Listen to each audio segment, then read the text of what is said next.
Bonjour à toutes et à tous. Merci chaleureusement de venir assister donc à cette table ronde qui est organisée par l'Institut du monde arabe et l'ICIS dans le cadre de la chaire de l'Institut du monde arabe. Donc juste au niveau donc, de la structuration de la durée de ce débat, donc la table ronde va durer 2 heures qui se décomposeront en fait avec tout d'abord la première partie du débat avec nos intervenants que je vais vous présenter dans un petit instant, et ensuite on aura entre 20 et 30 minutes de questions-réponses avec la salle où donc vous pourrez poser vos questions à nos intervenants, soit en français, soit en arabe, puisque ce débat va être bilingue. Pour ces questions, je vous demanderai de formuler vraiment des questions précises et non pas de partir dans des grands monologues de façon à ce que chacun puisse prendre la parole.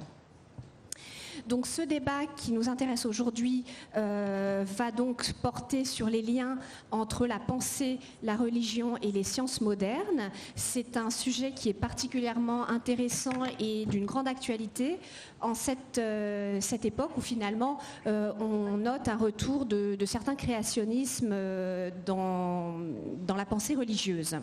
Alors pour parler donc de ce sujet, nous avons donc le plaisir d'accueillir tout d'abord Inès Safi. Inès Safi, donc bienvenue. Vous êtes ancienne élève de l'école polytechnique et vous êtes chercheuse au CNRS en physique théorique. Mais vous vous passionnez en parallèle pour les thèmes justement des sciences et du féminin en islam, thème que vous vous attachez à promouvoir au cours de débats et de colloques auprès du grand public notamment. Et vous êtes co-auteur de 2 livres justement qui portent sur le dialogue entre science et religion et qui s'appellent donc précisément Science et religion en islam, donc ouvrages qui ont été publiés en 2012 et 2013. Khaleb Bencher, bienvenue à vous. Vous êtes donc docteur en sciences, vous êtes président de la Conférence mondiale des religions pour la paix et vous êtes également membre du conseil d'orientation de la Fondation de l'Islam de France. Les Français vous connaissent bien puisque vous animez Questions d'Islam sur France Culture et vous présentez également l'émission Islam sur France 2. Vous êtes l'auteur de nombreux ouvrages théologiques et philosophiques, notamment par exemple, entre autres, La laïcité au regard du Coran. Et votre dernier ouvrage paru tout récemment en 2018 s'intitule Petit manuel pour un islam à la hauteur des hommes. Dominique de Courcelles, bienvenue également. Dominique de Courcelles, vous êtes directrice de recherche au CNRS et directrice de programme au Collège international de philosophie à Paris. Vous êtes professeure intervenante également à l'école polytechnique. Vous avez publié et co-dirigé de nombreux ouvrages collectifs et vous êtes l'auteur de, par exemple, Global Diversité pour une approche multiculturelle du management qui est sorti donc en 2009. Et plus récemment, vous avez beaucoup donc contribué à un ouvrage qui s'appelle Actes pour une économie juste, dans lequel donc il est beaucoup fait question d'islam. Vous êtes également l'auteur et la réalisatrice du film Entre le feu et l'eau, qui a été produit donc en 2009. Jean Stone, bienvenue à vous. Vous êtes philosophe des sciences et vous êtes fondateur de l'Université interdisciplinaire de Paris. Vous êtes l'auteur de nombreux ouvrages importants sur les liens justement entre science et quête de sens. Entre autres, donc, Notre existence a-t-elle un sens, publié en 2007. Les clés du futur en 2015 et plus récemment, votre dernier ouvrage s'intitule Explorateur de l'invisible, une plongée au cœur des plus grands mystères de l'univers et de nous-mêmes. Jean Stone, vous êtes également très impliqué dans le dialogue interreligieux et vous avez été récemment le concepteur et le co-organisateur du colloque Science, Culture et Avenir de l'Humanité. La connaissance, la spiritualité et l'action peuvent-elles changer le monde ? Où vous aviez notamment donné la parole à des musulmans particulièrement engagés dans la critique du fondamentalisme comme Éric Geoffroy ou Nidal Guessoum. Et enfin, donc, Mohamed Charour, vous êtes donc ingénieur, professeur de génie civil à l'université de Damas et vous êtes un des principaux exégètes contemporains du Coran. Vous avez publié en 1990 un ouvrage intitulé Le livre et le Coran, qui tente une nouvelle lecture du Coran à travers une analyse originale de la langue arabe qui était employée donc au 7e siècle. Cet ouvrage avait suscité de très nombreuses polémiques et à la suite de ces polémiques, avec une douzaine d'intellectuels arabes, vous avez appelé à une réinterprétation radicale du Coran lors d'un séminaire scientifique au Caire qui était intitulé « Islam et réforme » en 2004. Donc, vous êtes également l'auteur d'un ouvrage qui s'intitule « L'islam et la foi » en 1996, « Assécher les sources du terrorisme » en 2008 et plus récemment « Les histoires du Coran, une lecture contemporaine » en 2010. Donc bienvenue à toutes et à tous et je vais à présent donc vous donner la parole pour donc que vous nous fassiez part de vos réflexions sur le thème d'aujourd'hui et nous allons commencer par Dominique de Courcelles. Merci. Oui, donc bonjour à tous, merci à Virginie pour cette présentation. Alors c'est vrai que j'avais plutôt prévu dans la première version de l'organisation de cette table ronde de parler en dernier, donc quelquefois certains de mes propos seront un peu globaux ou conclusifs, ou en tout cas ce sera peut-être un appel à certaines choses. Bien. Pour compléter ma présentation, je voudrais dire que je travaille beaucoup en histoire comparée des cultures et des religions, mais je travaille beaucoup sur la question des 4 éléments du monde, dans le monde hispanique et dans le monde arabo-musulman, qui sont des mondes totalement liés par l'histoire, par l'espace, comme vous le savez. Et donc je m'intéresse à la circulation des hommes et des idées. Et je pense que nous sommes tous là ici parce que nous nous intéressons à ce thème. Donc ce qui m'a tellement plu dans cette problématique qui était proposée, c'est que cette problématique, et je dirais à partir de l'œuvre de mon cher et éminent collègue Rojdi Rached, eh bien cette problématique proposée, c'est une histoire de rencontres, de croisements, d'imbrications multiples, pensée, science et religion dans le monde arabe. Alors que sont la pensée, la science, la religion dans le monde arabe, sinon un patrimoine magnifique? Je travaille beaucoup sur les questions de patrimoine. Je suis chartiste, je fais l'école des chartes à l'origine. Donc un patrimoine magnifique, à la fois matériel et immatériel, à la fois substance et forme, ressortons à ce patrimoine universel dont précisément Rojdi Rached, et c'est indiqué dans la présentation de la journée, a su si bien décliner les aspects scientifiques les plus complexes, physiques, mathématiques, etc. Scientifiques. Donc ce que l'on peut dénommer comme un patrimoine de pensée, de science, de religion, est le fruit de l'hybridation et de la migration qui sont au cœur même de l'idée de culture, car il n'y a pas d'entités nationales ou régionales comme des espaces unis, clos, fermés. Ce qui importe, ce qui est prodigieux, ce sont tous les processus de croisement transfrontaliers et les imbrications multiples entre des aires culturelles qui sont éloignées. Pensée, science, religion, toutes trois sont depuis que l'homme est. Elles s'avèrent ainsi immortelles, ou presque. Elles se transforment sans cesse, tandis que nous sommes mortels. Nous les rencontrons tout au long de notre vie. Nous nourrissons d'elles et de leurs mouvements, de leur histoire mouvementée, de leurs mythes, de leurs rites, de leurs élaborations, sans cesse renouvelées, des élaborations technologiques, spirituelles. Nous nous nourrissons également de leurs errances, de leurs errements, peut-être de leurs erreurs, n'ayons pas peur de le dire. Science sans conscience est la ruine de l'âme, a écrit Rabelais, un Français, au XVIe siècle. On ne parlait pas encore de France complètement, disons un homme de ce territoire. Et on ajoute que la ruine de l'âme, eh bien, c'est la mort quelquefois. Alors bien sûr, il y a un jeu de mots entre science et conscience. Conscience, ça vient d'un mot latin. Le cum, c'est ce qui accompagne avec, ce qui se partage au niveau de la connaissance, Donc une histoire mouvementée, une histoire en mouvement. Qu'est-ce qu'une histoire mouvementée? C'est une histoire de heurts, d'affrontements, aussi de conciliation, d'intégration. L'histoire est pleine de ces heurts et affrontements plus ou moins forts. Qu'il s'agisse, par exemple, peux donner plein d'exemples, de la récusation par les religions, des philosophies de la nature, de l'atomisme, du scientisme, etc. On pourrait multiplier les exemples. Et par les sciences, des religions elles-mêmes, de leurs histoires, de leurs principes, etc. Quelle pertinence y a-t-il là? Quant aux conciliations et intégrations plus ou moins prétendues ou réussies, il y a là, somme toute, peu d'idées nouvelles, beaucoup trouvant leur justification et origine potentielle, il faut le savoir, il faut le dire, dans des observations très populaires, traditionnelles, parfois triviales, qui sont utilisées à des fins souvent idéologiques et politiques.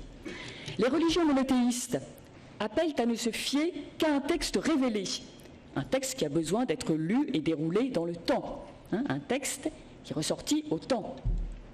Eh bien, il est intéressant de se rappeler que le Bouddha, et cela m'amuse évidemment d'en parler ici, dans cet endroit, le Bouddha, interrogé par les habitants d'un village qui s'appelait les Kalamas. Et ça m'intéresse parce que le terme Kalama fait peut-être écho au calame. Donc c'est suggestif. Et donc il est interrogé par les habitants qui lui demandent ce qu'il faut croire ou ne pas croire. Et voilà ce qu'il répond. Je cite, « Ne prenez pas pour vrai tout ce qu'on vous dit, même si ces paroles viennent de votre maître. Ne prenez pas pour juste toutes les traditions, les rumeurs, les déductions, les analogies de toutes sortes. Mais lorsque vous avez observé et savez par vous-même que certaines choses sont fausses et mauvaises, alors renoncez-y. Et lorsque vous avez observé et savez par vous-même que certaines choses sont bonnes et vraies, alors acceptez-les et suivez-les. » Fin de citation. Cette parole est évidemment intéressante dans la mesure où elle souligne l'importance de la reconnaissance de la faillibilité humaine et dans la mesure aussi où elle désigne une sagesse possible, scientifique, religieuse, humaine.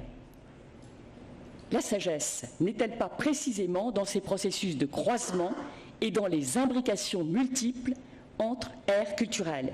Et c'est pourquoi j'ai beaucoup apprécié que le terme « pensée » voyez, soit au début, au commencement de la thématique qui nous était proposée ici cet après-midi, pensée, science, religion.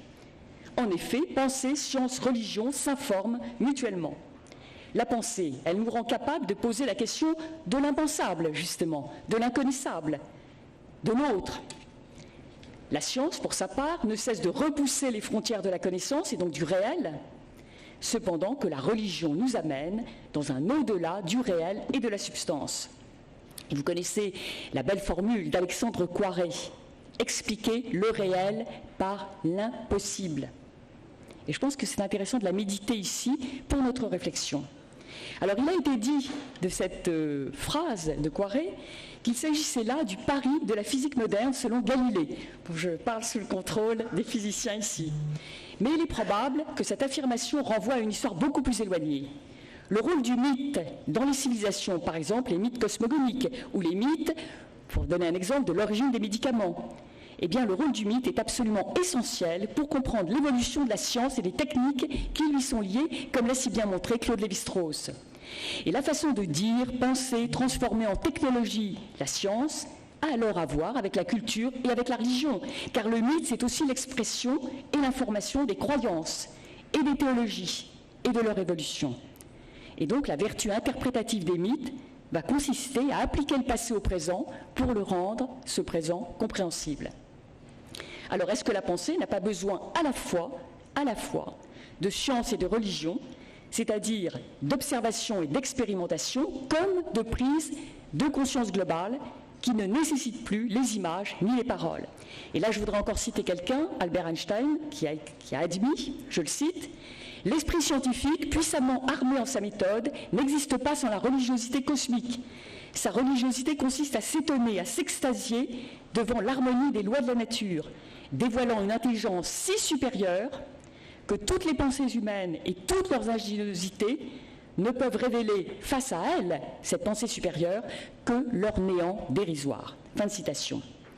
Et donc c'est ainsi, voilà ce qu'on peut se dire dans cette ligne, c'est qu'au-delà des limitations ou des clôtures nationales ou régionales, pensée, science et religion s'informent mutuellement pour recommander la sagesse de la vie, une sagesse qui bouge, pour constituer ensemble et en croisement et en imbrication qui n'en finissent pas, un seul rempart contre les ambitieuses folies scientifiques des apprentis sorciers et également contre les idéologies meurtrières qui endorment le sens critique, qui fabriquent des communautés repliées sur elles-mêmes, asservies et manipulées. Et cette sagesse de la vie ainsi recommandée, par cette dialectique pensée sciences religion, doit permettre de rendre visibles et intelligibles les situations dans la cité, de recréer solidarité et confiance, d'accepter les incertitudes. Accepter l'incertitude. Et là, je verrai deux incitations dans cette thématique qui nous est proposée, pensée, sciences, religion. La sagesse de la vie incite à explorer les possibilités de dire et d'écrire une histoire transrégionale, transculturelle de la science et de la religion, en croisant les temporalités, les espaces, les préoccupations, celles de la science, celles de la religion, celles de nous. La sagesse de la vie incite à envisager la notion de patrimoine idéal, scientifique, religieux, comme le fait anthropologique, politique, artistique majeur de notre époque, XXIe siècle, et comme un défi pour l'avenir. D'où l'importance pour moi d'une œuvre comme celle de Rojdie Rached. La vie est bien la valeur par excellence, cette vie qui est sur la crête d'un instant, qui se déplace entre le passé et l'avenir, entre les espaces. Parce que la vie, elle veut participer à l'éternité divine, en reformulation constante des interrogations et des connaissances, en production constante d'objets matériels et immatériels. Et ainsi, la notion de patrimoine, patrimoine de pensée, de science, de religion, fruit de l'hybridation et de la migration, prend toute sa valeur, à la fois philosophique et logistique.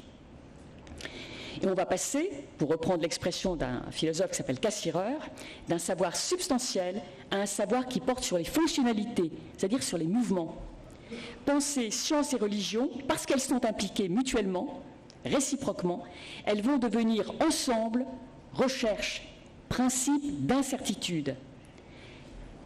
Par exemple, tout chercheur peut oser pouvoir dire qu'il a des savoirs et qu'il a beaucoup de savoirs. Mais en même temps, le chercheur, il est dans le principe d'incertitude. Il ne sait jamais où il va. Il avance, il fait des pas de côté et il avance. Incertitude. Pour pouvoir procéder au déchiffrement inachevable de la création et donc de la vie. Pensée, science, religion ne sont pas orientées vers une convergence finale, vers la possession des savoirs éternels. Ce qui importe, c'est l'invisible, l'infini, dans le visible, dans le fini. Quelque chose d'invisible, de mathématiquement exprimable, comme l'a montré Rojdie Rached, et dans les corps, au sens d'une synthèse de la présence et de l'absence, ce qui donne un effet de réalité extraordinaire, provoqué par l'intelligibilité. Deux hypothèses qu'on peut voir. L'hypothèse eucharistique, par exemple dans le christianisme, dans ce monothéisme. L'hypothèse eucharistique est de ce point de vue extrêmement forte, entre révélation et déchiffrement. Et elle n'a rien à voir, bien sûr, avec la casuistique toujours embarrassante du concordisme. Les mathématiques utilisées en physique ne sont peut-être là en physique que pour permettre d'identifier des éléments de réalité dans le domaine de l'invisible, qu'il s'agisse de celui de l'infiniment grand ou de celui de l'infiniment petit, comme l'ont si bien et si extraordinairement démontré les savants arabes. Cette identification du réel, présence réelle, voilà ce qui provoque des émotions, des fécondations scientifiques et spirituelles, des réalisations parfois inattendues, des synthèses, des libérations au corps même de l'idée de culture et d'humanité en ces deux dimensions de science et de religion. On ne saurait faire abstraction des corps, du corps. Et c'est ce que signifie la pensée, la science, la religion dans leur incessant entrelacement. Donc cette identification d'un réel dans le domaine de l'invisible, eh bien c'est dans les bibliothèques et dans les musées, dans les universités, qui sont des lieux de conservation et d'action des patrimoines, eh bien c'est là qu'elle peut s'effectuer par les objets philosophiques, littéraires, artistiques, scientifiques, mathématiques, physiques, qui y sont conservés, qui y sont actés, agis. Ces objets, textes ou images, qui ont croisé tout au long des siècles, de génération en génération, les temporalités et les préoccupations de leurs spectateurs et lecteurs, eh bien, ces objets, ils ont sur nous tous le pouvoir de faire advenir des idées ou des formes non encore advenues. Et l'œuvre de Rojdie Rached en est une merveilleuse illustration.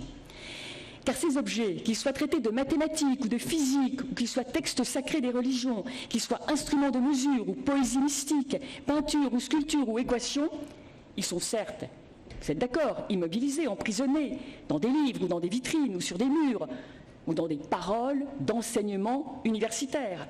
Mais ils exercent aussi une action puissante sur ceux qui les regardent, pour les comprendre, ou qui les écoutent, pour les comprendre, pour les déchiffrer, pour les lire, pour les admirer, conciliant ainsi présence et absence, immanence et transcendance. Et c'est bien la pensée, la science et la religion de chacun qu'ils informent. C'est comme ça que chacun peut entrer, voyez, dans un processus de créativité personnelle, aussi bien technique que spirituelle. Une sorte de créativité qui est un peu comme une sorte, je veux dire, de traduction, interprétation. Et donc les patrimoines de pensée, de science et de religion, qu'ils soient d'Orient ou d'Occident, du monde arabe, ou indien, ou chinois, ou latino-européen, ou latino-américain, ou européen, eh bien ils favorisent la conscience de son être propre et le goût de l'autre. L'incorporation de la substance d'autrui, l'Inde, la Grèce, le Caire, Cordoue, Majorque, Mexico, Lima, Rome, Paris, etc., en substance de soi, en mouvement incessant de décentrement et recentrement. Les bibliothèques, les musées, les universités sont dans tous les pays des espaces de rencontres formelles avec de vastes mondes. Ce sont des archives, des dieux où s'archive la créativité humaine, l'un de ces lieux où l'histoire prépare et féconde l'avenir et où souffle l'esprit de la vie. Dans cet accès si fondamental au patrimoine universel, au patrimoine de l'humanité, cet accès que revendique Rochdy Rached dans son œuvre, eh bien le rôle des chercheurs comme lui est essentiel. Ce sont les chercheurs qui peuvent faire échec avec leur patience et leur intelligence aux violences et aux asymétries de l'histoire, en aidant à ce que tous aient accès au patrimoine de pensée, de science et de religion de l'humanité, à ce capital symbolique et réel. Ce sont eux, les chercheurs, comme Rochdy Rached, qui s'engagent dans une juste politique à l'égard des dépossédés des patrimoines de pensée, de science et de religion, et qui sont capables, ces chercheurs, de donner à voir, à connaître et à penser, d'aider au souffle de l'esprit. Rochdy Rached, en démontrant par ses savants travaux l'apport de la civilisation islamique au patrimoine scientifique universel, se livre, en quelque sorte, à une sorte d'introspection patrimoniale qui implique à la fois l'histoire de la traduction et l'idée d'une commune condition, celle de nous tous, par rapport à ce patrimoine universel de pensée, de science et de religion. Il nous propose des pistes pour répondre à l'interrogation lancinante et plus que jamais urgente: comment vivre ensemble, comment se tenir droit et au nom de quoi faire, au nom de quoi agir.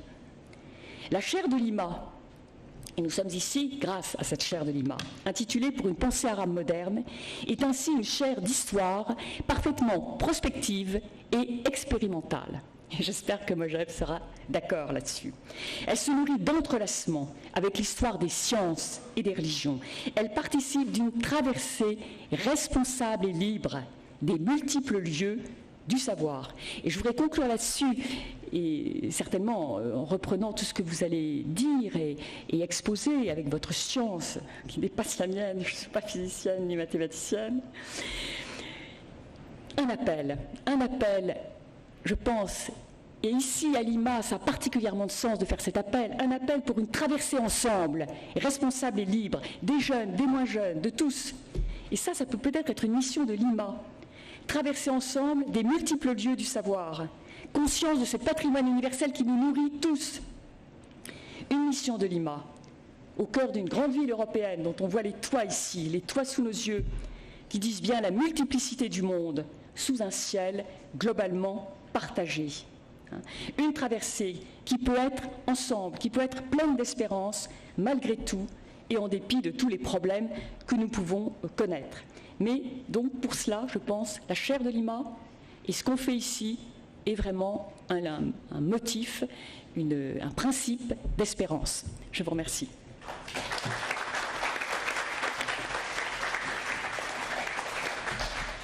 Merci à vous, Dominique de Courcelles, pour ce cet exposé engagé sur finalement la science comme voie de sagesse et comme voie du vivre ensemble. On va maintenant donner la parole à Khaled Bencher.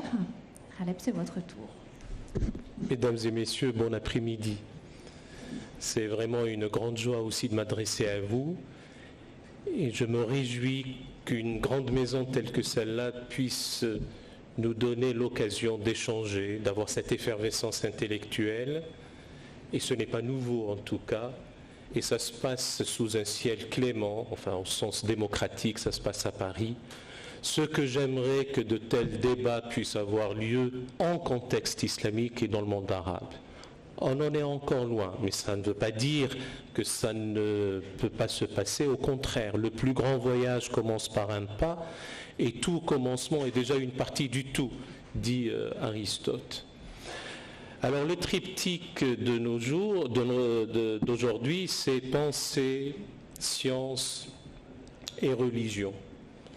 Dominique de Courcelles nous a montré avec vraiment brio et humilité, l'humilité de celui qui sait, de celle qui sait en l'occurrence.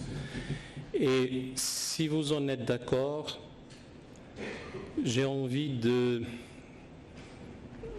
partager avec vous la réalité de ce triptyque, de ces trois volets. Qu'en est-il maintenant dans le monde arabe? Je ne dis pas le monde islamique, je connais la maison, c'est le monde arabe qui nous intéresse. À propos de la pensée, à propos de la science et à propos de la religion. Votre serviteur a toujours été un homme foncièrement serein et optimiste. Donc ce que je vais dire ne relève d'aucune haine de soi, d'aucune autoflagellation, d'aucune critique gratuite, mais c'est un constat amer. La pensée est un encéphalogramme plat. Il n'y a rien, ou très peu. On a quelques amis ici présents, quelques maîtres, mais il n'y a pas grand-chose. Il n'y a pas grand-chose parce que, je dis nous, je m'exprime comme citoyen français, mais aussi et surtout en l'espèce comme arabe.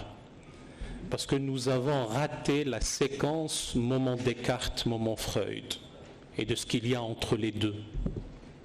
Quand je dis moment, c'est au sens hegelien du terme, un temps de rupture, un temps de passage, un temps de réflexion d'une situation à une autre. Ici, au moins, en ayant raté cette séquence, on s'était agrippé ou on a consolidé la pensée d'un Mullah Sadr al-Shirazi ou celle de son maître Mir Damad, l'école disparant, ni l'une ni l'autre.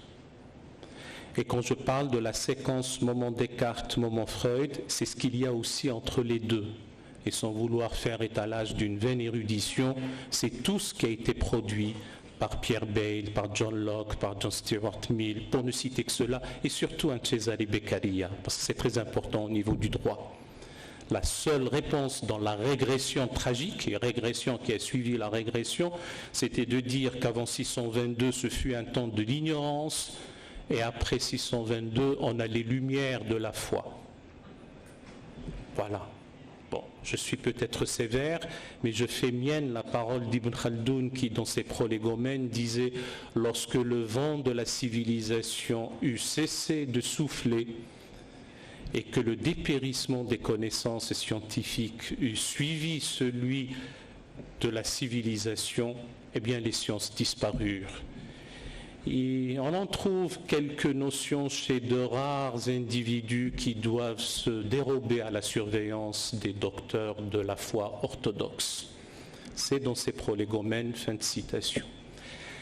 Pourtant, en ce qui concerne ces deux choses, et j'ai des amis ici présents et je parle sous leur contrôle, il y avait véritablement une contribution au corpus du savoir universel. Parce qu'à ce moment-là, on ne considérait pas les sciences dites rationnelles comme des sciences intruses au corpus religieux. Et à ce moment-là, tant dans le domaine de la philosophie, donc celui de la pensée, toute la tradition des néoplatoniciens, des philosophes arabes et arabes musulmans et linézans qui ont réactualisé en quelque sorte la pensée des anciens. Et quand on parlait des anciens, on ne parlait pas du salaf, on parlait des anciens. Les anciens étaient les Grecs, notamment. Eh bien, à ce moment-là, au niveau de la philosophie, il y avait une bonne contribution à la compréhension du monde, et au niveau de la science, il y avait la phase d'éclosion, de production, la phase de création, la phase de diffusion, et toute la translatio studiorum, nous la connaissons. Et puis l'énigme absolue pour certains, c'est comment se fait-il qu'avec tout ça, enfin maintenant il y a des chercheurs qui essaient de nous donner des réponses, pourquoi tout cela a connu un coup d'arrêt, une stagnation, une régression, et une régression dans la régression, et je m'expliquerai sur cette double détente, si je puis dire, dans la régression. Et puis la religion est un désastre. Maintenant, ça n'a pas été tout le temps le cas. Et vous allez voir qu'on finira par sortir par le haut, parce qu'il faut le faire. On ne désespérera jamais. Pour ce qui concerne de la science, comme explication du monde sensible, il n'est d'explication qu'une explication scientifique du monde. Sinon, on laisse place au charlatanisme. Hélas, de nos jours, dans le monde arabe, la production scientifique est falote. Je ne sais pas si le classement de Shanghai est un classement pertinent, mais il n'y a que 3 universités arabes d'un même pays d'ailleurs qui se trouvent dans le classement des universités de Shanghai. Si je dis ça, c'est pour que nous nous ébrouillions, pour que nous nous réveillions, pour que nous subissions, j'allais dire, le coup que donne le maître au lama qui, longtemps dans sa léthargie ou dans sa méditation, risque de somnoler. À un moment donné, il faut qu'on se réveille. Maintenant, si on me dit que le classement de l'université, des universités de Shanghai n'est pas pertinent, qu'il faudrait voir un autre, parce que c'est aussi une rhétorique que nous connaissons, je veux bien l'entendre, parce qu'il ne faut pas faire de dogmatisme. Et là aussi, et pourtant, la contribution des Arabes au corpus du savoir universel, et nous en avons parlé même dans cette maison, et j'aime à rappeler toujours que le De Revolutionibus Orbium Celestium de Copernic, d'ailleurs publié posthume, reconnaît sa dette pour 5 astronomes arabo-musulmans. L'un d'eux n'était peut-être pas musulman ou il s'est islamisé à la fin de sa vie. Je les latinise délibérément: Albatanius, Tébet, Averroès, Azarchiel et Alpetrigius. Si nous avions du temps, et pour rendre la tâche facile à Virginie, je ne m'attarderai pas sur ce cas-là. Ce qui nous intéresse, c'est maintenant. Alors maintenant, pour la religion. Alors si je parle du monde arabe, je n'ai pas à m'appesantir exclusivement sur ce qui maintenant est au centre d'enjeux nationaux et internationaux, et aussi au centre d'enjeux de civilisation. La question, c'est d'être ou de ne pas être musulman au XXIe siècle.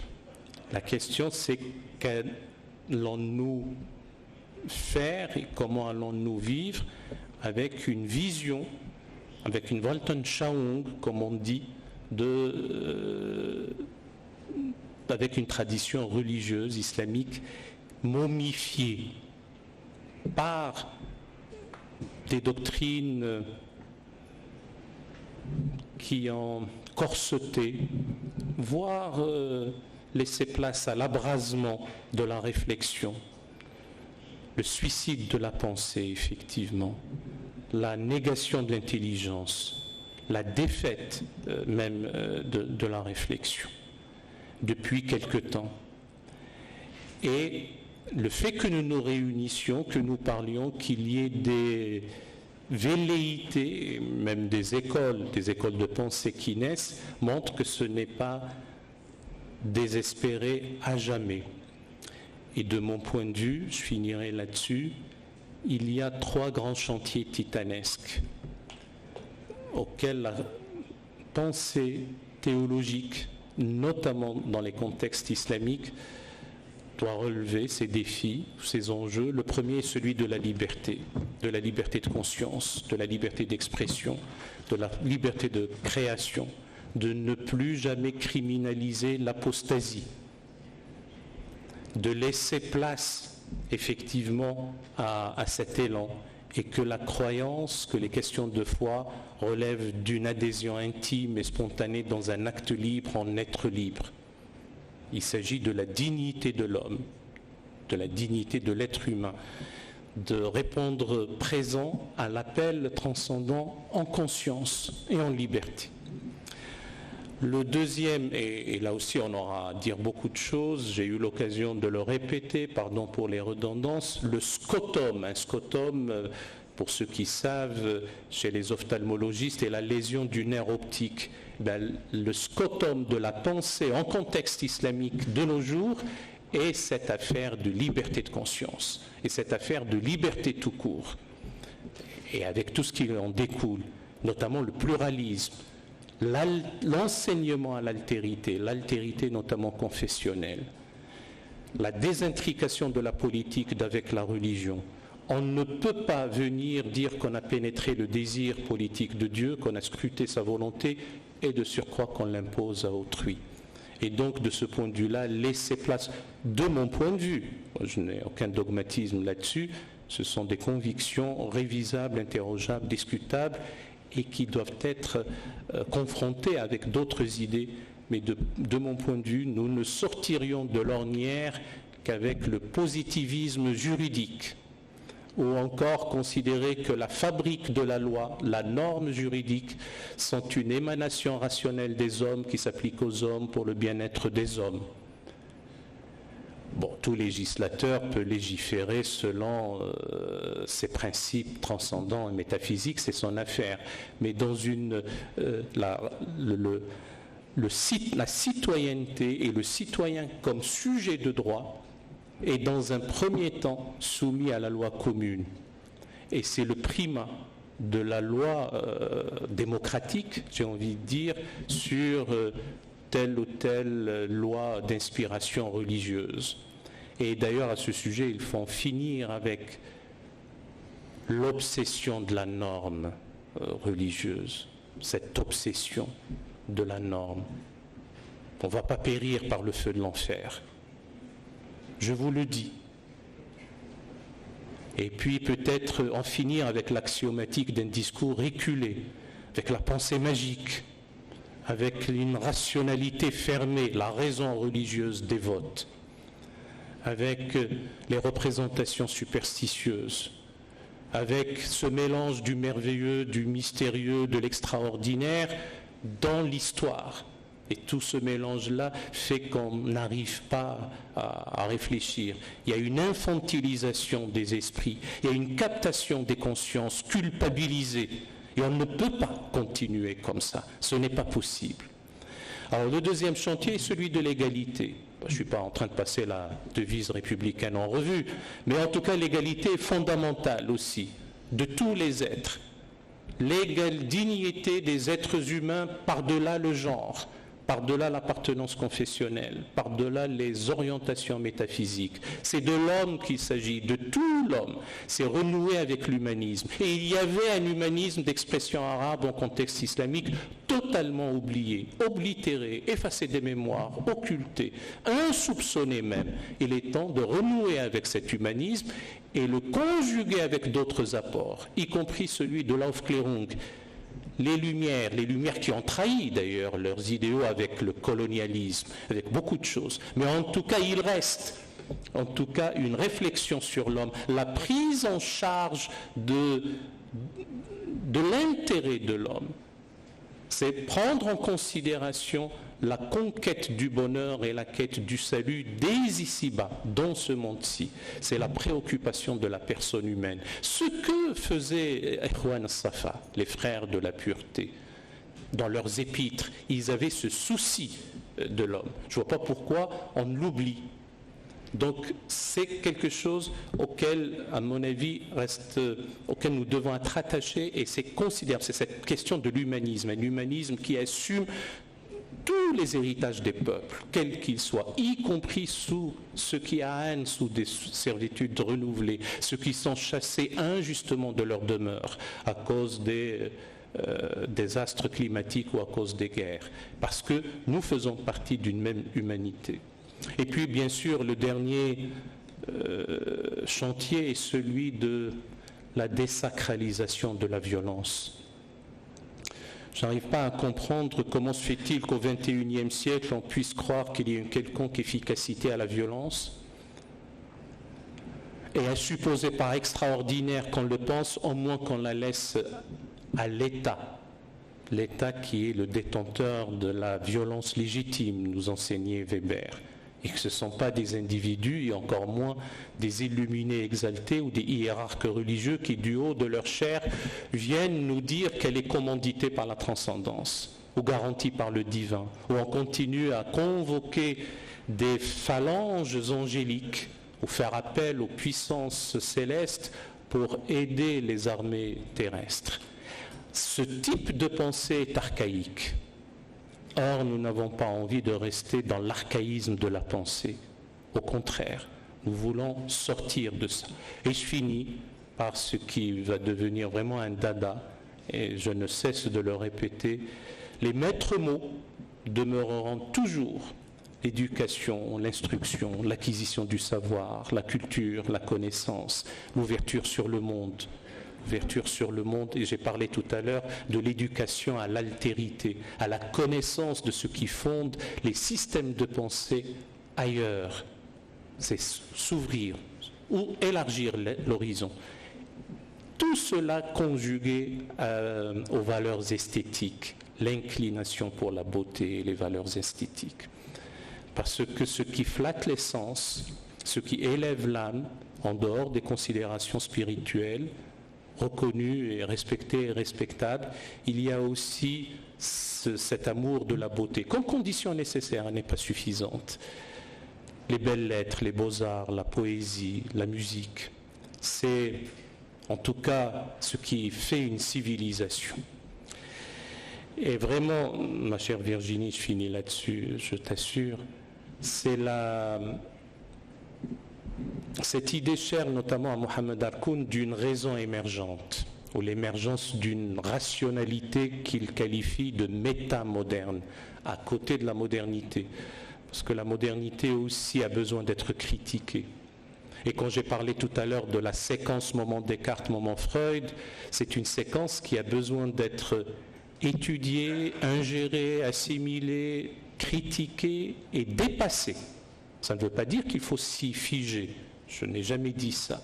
Et donc, cette nouvelle raison, la raison émergente, sera alliée à notre époque, l'époque de la révolution numérique, l'époque de la digitalisation des activités humaines, de l'ubérisation de l'économie, comme disent certains. Eh bien, à cette époque-là, l'époque des nanotechnologies, de l'intelligence artificielle, l'époque effectivement du transhumanisme, une réflexion sur l'homme, encore une fois, une pensée sur l'homme, eh bien, il faut savoir trouver une raison qui assume, qui allie les ressources inventives de la technoscience et l'invariant besoin de transcendance. C'est ce chantier aussi qui nous attend. Je pense que nous avons les ressources intellectuelles pour pouvoir mener à bien, entreprendre ces chantiers. En tout cas, les générations à venir le feront. Et de ce point de vue-là, le monde arabe renouera encore une fois, ce n'est pas qu'un vœu pieux, avec la notion de civilisation, avec la notion de la grandeur et avec la notion de la dignité de l'homme.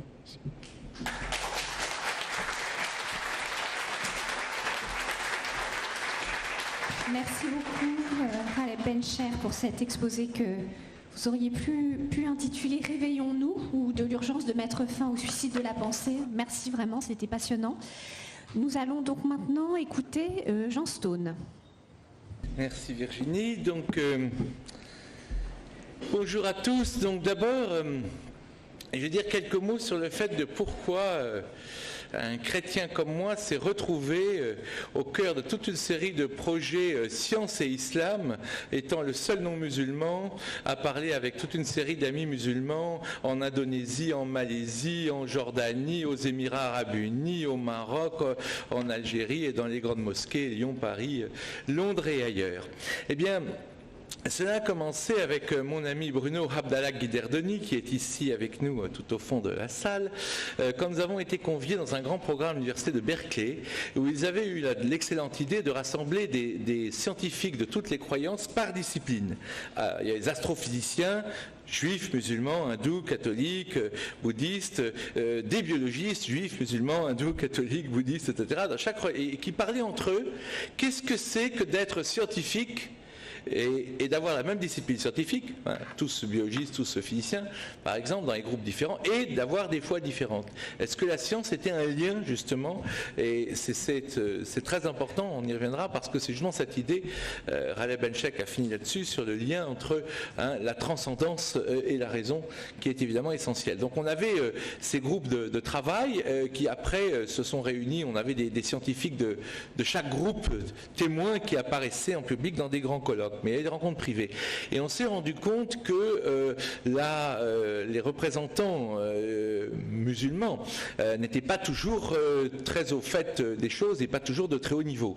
J'avais rencontré ce problème-là il y a déjà 25 ans, dans une de mes premières rencontres interreligieuses, où j'avais rencontré un musulman français converti sous le nom de Abdallah Siraj, son vrai nom était Serge Barre, et j'avais organisé à la Sorbonne une rencontre interreligieuse avec un rabbin, un jésuite et lui, et c'était donc il y a plus de 25 ans. Il est arrivé avec un petit cahier, c'est la première fois que j'ai rencontré, excusez-moi je prononce très mal les noms arabes, l'Ijaz Helmi, donc, et il est arrivé en disant voilà, dans le Coran il y a la vitesse de la lumière à la 15e décimale près, si vous prenez ce verset, que vous triturez avec ce verset, que vous... Alors j'ai dit ouais, je suis à type ouvert, donc je ne savais pas quoi en penser, donc j'ai dit ah bon, très bien, etc., mais j'étais un peu surpris. Et puis j'ai montré ça à des amis astrophysiciens qui m'ont montré par A plus B que c'était ridicule de la première à la dernière ligne, et que toutes les valeurs d'ailleurs qui étaient mentionnées en astrophysique étaient fausses, etc., etc. Bref, c'était ma première rencontre avec cela.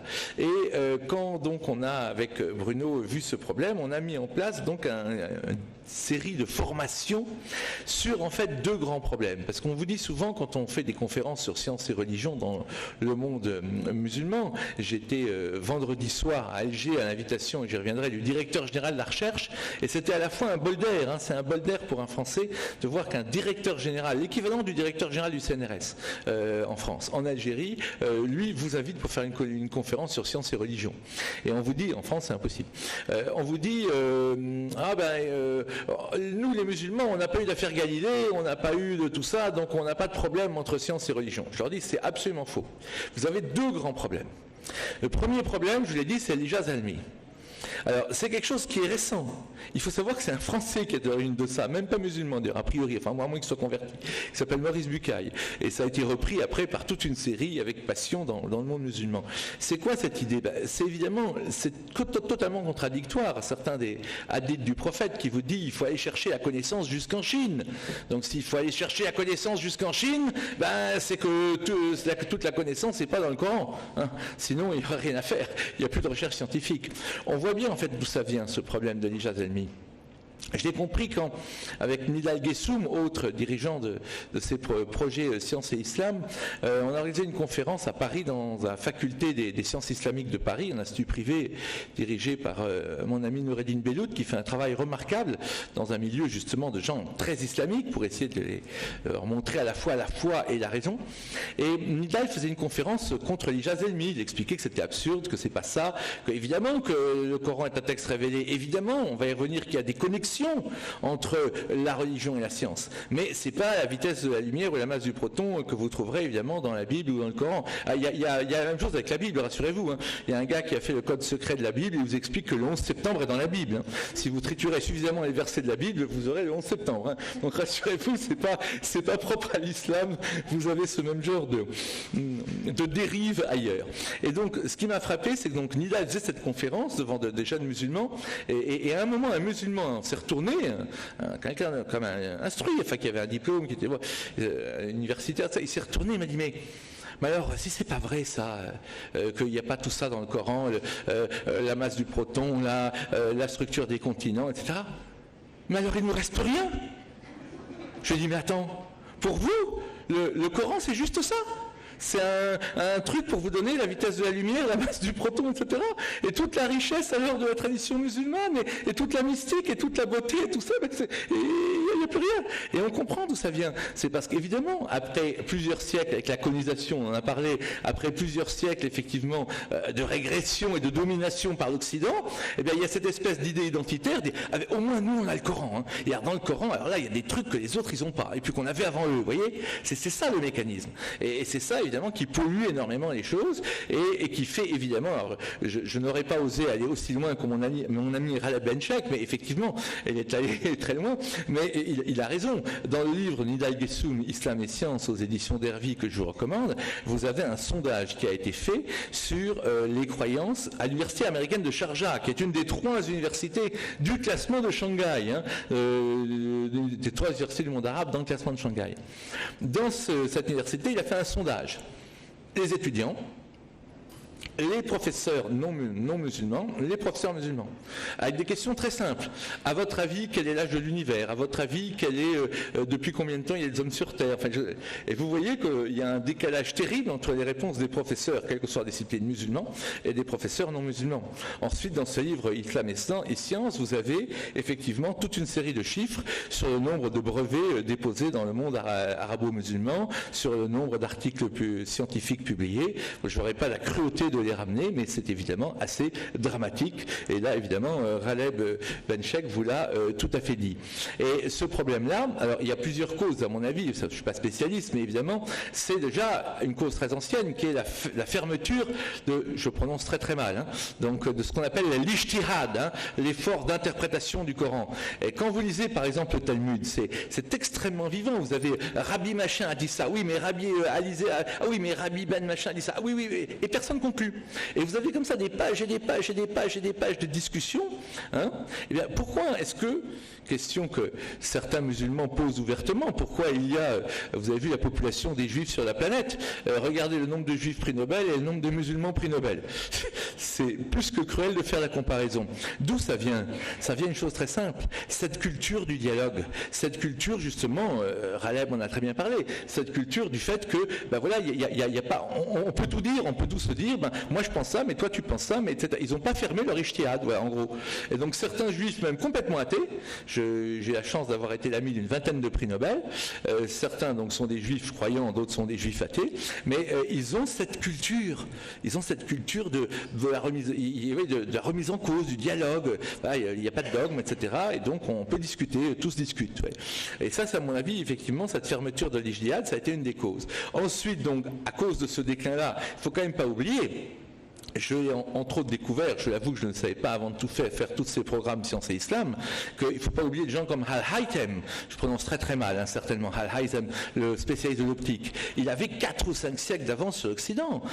En astronomie, tu as mentionné comment Copernic, le cycle de Tutsi, par exemple, Al-Tutsi, a inspiré Copernic. Vous avez donc tous ces gens-là que j'ai eu, moi, avec mes amis musulmans, la chance de découvrir, et on n'enseigne pas ça en Occident. C'est vrai, c'est une injustice que certains penseurs arabo-musulmans avaient 5 siècles d'avance sur l'Occident. Donc visiblement il y avait une matrice formidable, magnifique dans l'islam, puisque la preuve, elle est là. Et elle a effectivement disparu, on le voit bien, elle s'est desséchée, et je pense qu'une des causes, c'est évidemment cette sclérose du libre débat, et ça, encore une fois, Ghaleb l'a expliqué mieux que moi, donc je n'y reviendrai pas. Donc là-dessus, le deuxième problème, c'est lié à celui-là aussi, mais c'est le littéralisme.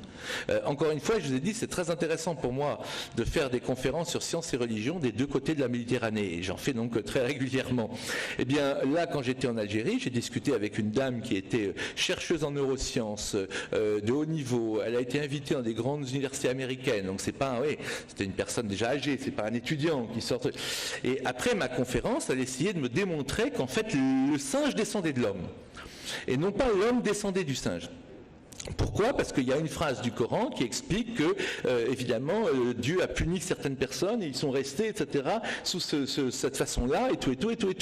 Et donc, effectivement, elle me dit, vous voyez, bon, ça doit être les singes. Donc, en fait, ce sont des hommes qui se sont transformés en singes. C'était une grande chercheuse en neurosciences.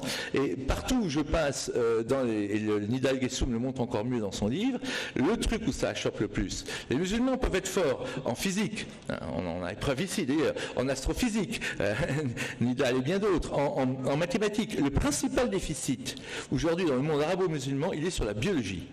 Et pourquoi il est sur la biologie ? C'est très facile à expliquer. Parce que justement, il y a ce problème de l'évolution de la vie. Et dans le livre de Nidal, il y a un cas extraordinaire. C'est un chercheur en biologie de l'université américaine de Sharjah. On lui demande est-ce qu'il croit en l'évolution de la vie ? Est-ce qu'il croit que l'homme peut descendre du singe ? Et d'un animal. Parce qu'en général, les musulmans n'ont pas de problème avec l'évolution en général, mais attention, pas pour l'homme. Hein. L'homme, ça a été créé à part. Donc, la réponse du gars est extraordinaire, et je vous jure qu'elle est vraie. Il dit, ça dépend où je suis. Ah bon ?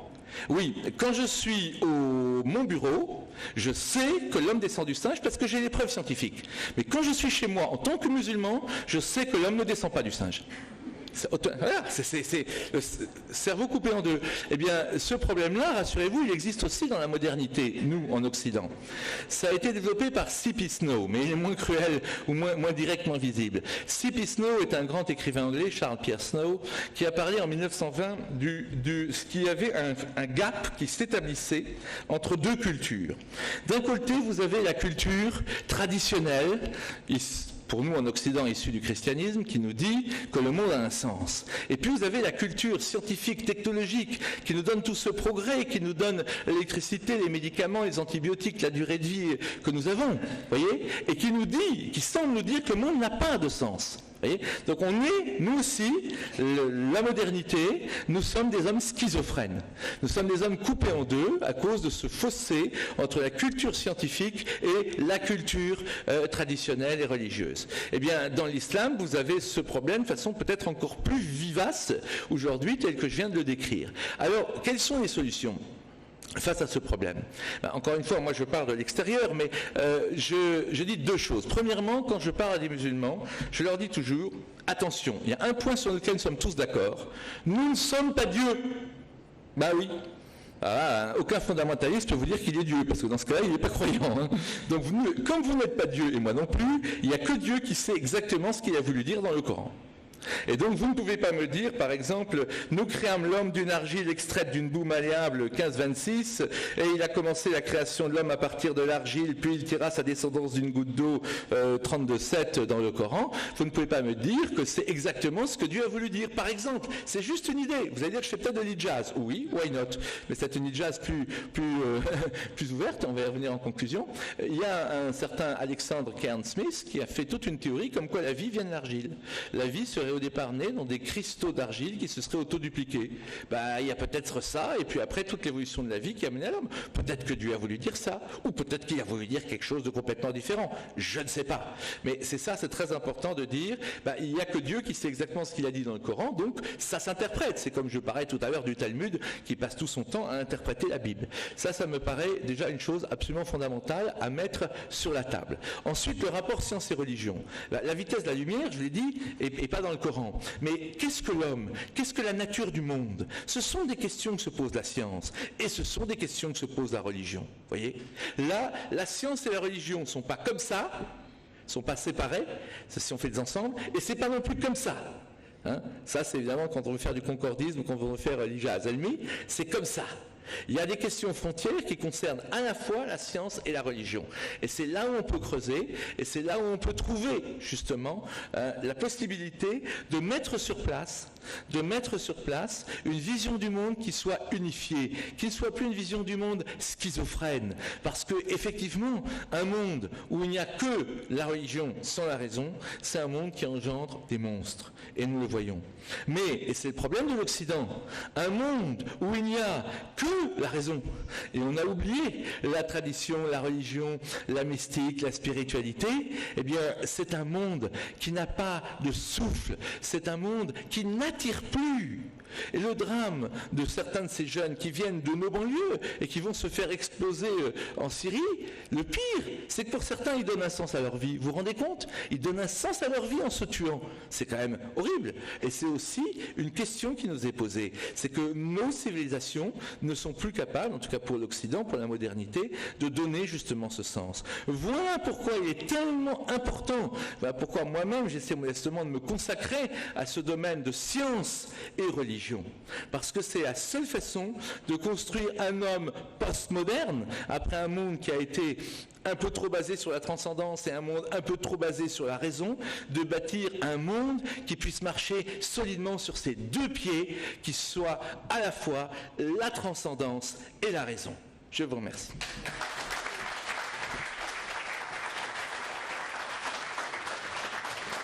Merci Jean Stone pour cet appel à la réconciliation donc, entre transcendance et raison, et cet appel aussi à la réouverture du l'Ijtihad. Nous avons donc le plaisir maintenant d'écouter Inès Safi. Merci beaucoup, merci pour les organisateurs pour leur invitation. Je suis honorée d'être parmi vous. Alors, je voudrais rapidement rappeler ou préciser que je mène des recherches sur des systèmes qui sont extrêmement petits où la physique quantique s'applique.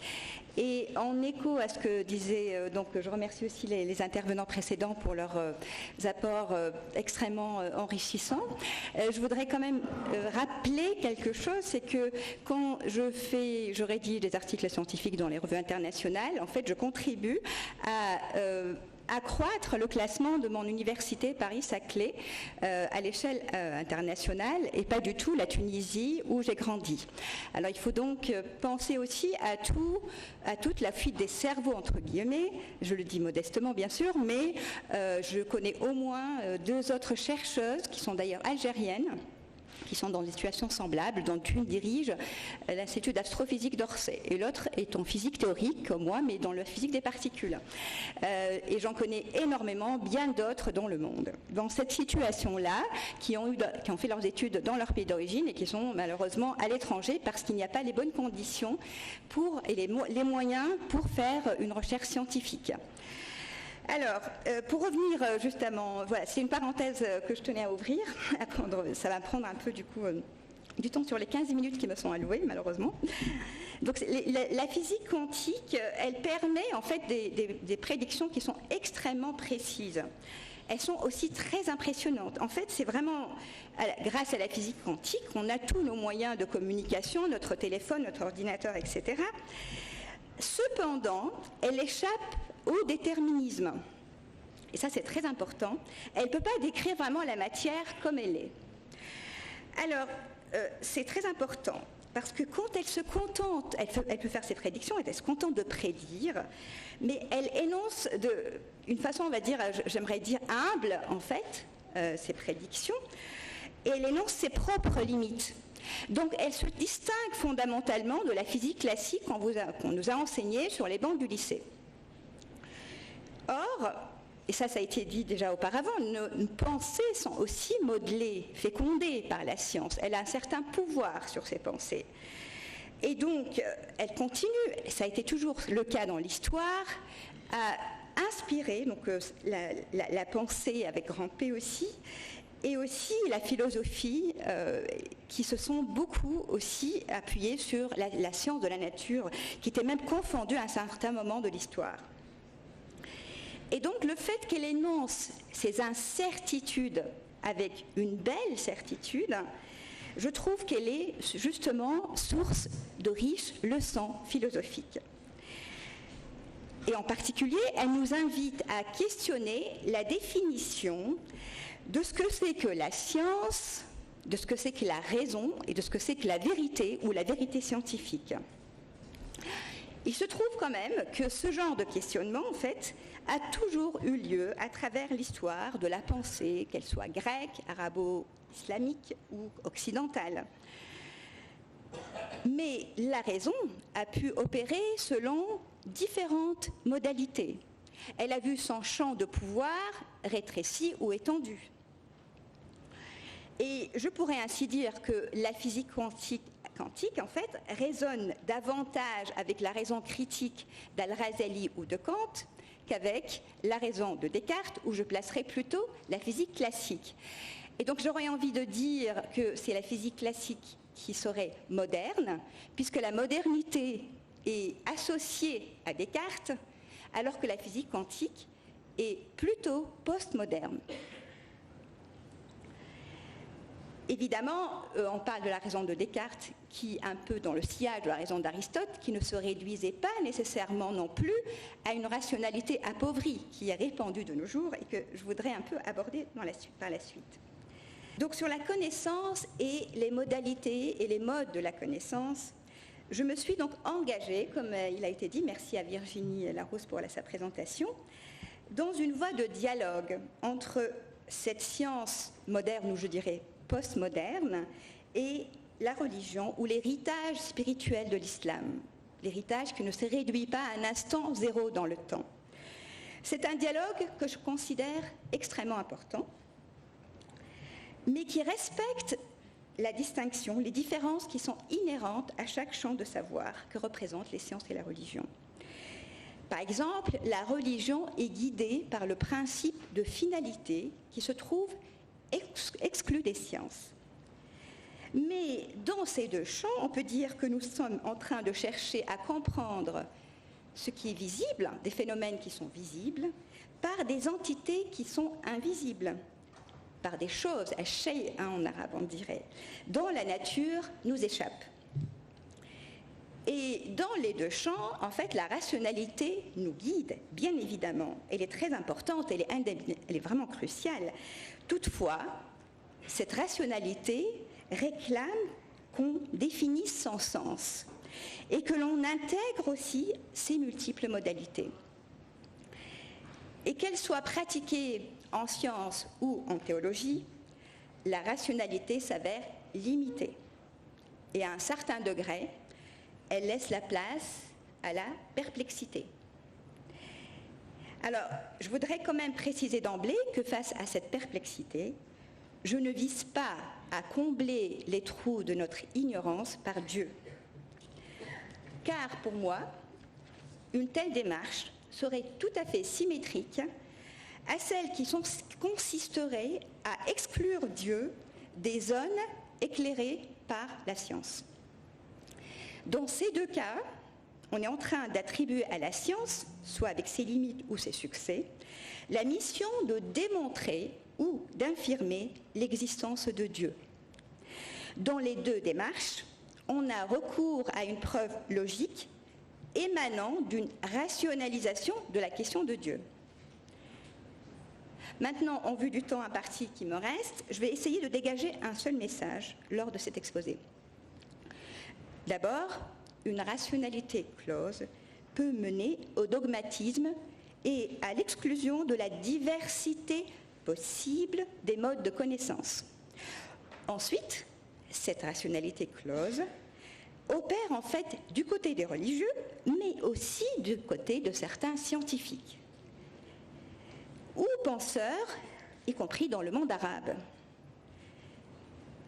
Je dirais que donc je préfère opter pour une spiritualité ouverte en résonance avec une terminologie qu'on doit à Edgar Morin, d'une raison ouverte.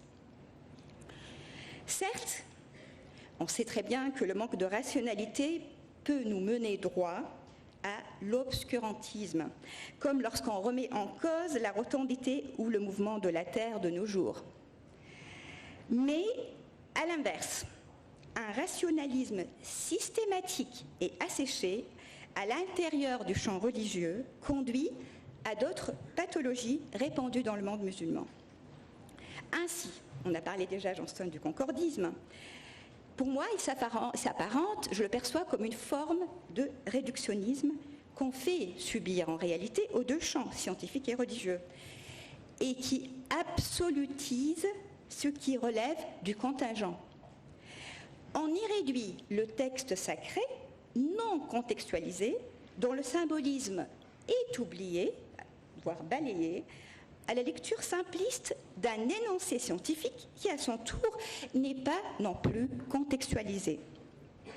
Cela peut conduire à des réfutations de théories scientifiques, comme la théorie de l'évolution, comme ça a été mentionné, que l'on pense non conformes à cette lecture réductrice du Coran. Ou encore à vouloir confirmer d'autres énoncés, comme la théorie du Big Bang, simplifiée là aussi, simplement parce qu'on croit les retrouver dans le Coran. Avec la recherche de ce que l'on appelle les miracles scientifiques du Coran, qui ont été cités, Al-Ajaz al-Almi al-Qur'an, comme a été cité par Johnston, nous assistons aussi au phénomène inverse, celui d'une confiance absolue dans les théories scientifiques, qui deviennent juges suprêmes de la véracité de la révélation, dont le statut est ainsi amoindri. D'un certain côté, on pourrait dire, pour rester positif, qu'il s'agit d'un signe de respect envers la science, malgré la situation critique abordée de la recherche de la culture scientifique dans le monde arabe. Mais il s'agit, selon moi aussi, d'une tendance à s'emprisonner dans le scientisme. On consomme les résultats scientifiques provenant de l'Occident dans une attitude semblable à la consommation des produits matériels. Or, cette forme de rationalité appauvrie, réduite à une seule modalité, affecte même la façon de vivre la religion, qui est dominée par une vision mécaniste, celle d'une relation de cause à effet entre les pratiques rituelles, les bonnes actions et la récompense qu'on en tire. On procède ainsi à la chosification de la voie du salut, dans une sorte de relation transactionnelle avec Dieu. Maintenant, on pourrait se dire, mais c'est le divorce entre science et religion qui serait la solution à ces pathologies. Sauf que le séparatisme relève, selon moi, d'une démarche aussi réductionniste qui ignore la complexité des deux champs et de leur réseau. Il n'est nullement question de confondre, je précise encore, les deux pratiques qui ont leurs propres règles. Mais je considère qu'il est important que la pensée scientifique et la pensée religieuse se connaissent et se fécondent mutuellement. En fait, le champ religieux, comme je l'avais annoncé, n'est pas le seul souffrant de pathologie. La pratique scientifique peut aussi conduire au dogmatisme, par une foi démesurée dans la rationalité. L'argument d'autorité de la science, vous le connaissez, ça c'est scientifique, c'est un argument d'autorité, dans le champ politique, n'importe quel champ. Pour définir la vérité même, le critère de vérité, et résoudre les problèmes de l'humanité, conduit au scientisme. Mais pour moi, ceux qui affirment que la science est la solution à tout, et que ceux qui affirment que l'islam est la solution à tout, forment deux miroirs en abîme. Une science close qui combat l'existence de niveaux de réalité qui lui échappent, alors qu'elle n'a pas les moyens de les approcher, est symétrique à une religion close, qui n'intègre pas la multiplicité des voies de la connaissance. On constate ainsi que certains scientifiques ou penseurs dans le monde arabe se réfugient dans l'argument d'autorité scientifique, sans toutefois être conscients de la difficulté même de définir ce qu'est qu'une science, qui est un grand sujet de débat au sein de l'épistémologie occidentale postmoderne. Quant à scientifique, par exemple, cherche à répondre à la question de ce qu'est le réel. Ce qu'est le réel. La physique quantique, je retourne un petit peu, illustre parfaitement qu'il lui est quasiment impossible d'épurer sa réponse de toute croyance qui lui est propre. Afin de pouvoir fournir un récit descriptif, du moins partiellement, d'une façon toujours insatisfaisante, plusieurs physiciens très sérieux dans les grandes universités du monde ont foisonné d'imagination pour donner ce qu'on appelle des interprétations de la physique quantique, qui sont en fin de compte leurs diverses visions subjectives. Ces interprétations s'accordent toutes avec les observations expérimentales. Donc on ne saurait absolument pas sélectionner une interprétation aux dépens des autres. Il me reste combien de temps à peu près 5, d'accord. Échappant aux critères positivistes, parce que là ça remet en cause le positivisme du XIXe siècle, de la validation ou de la réfutation expérimentale, on peut qualifier donc ces interprétations de métaphysiques.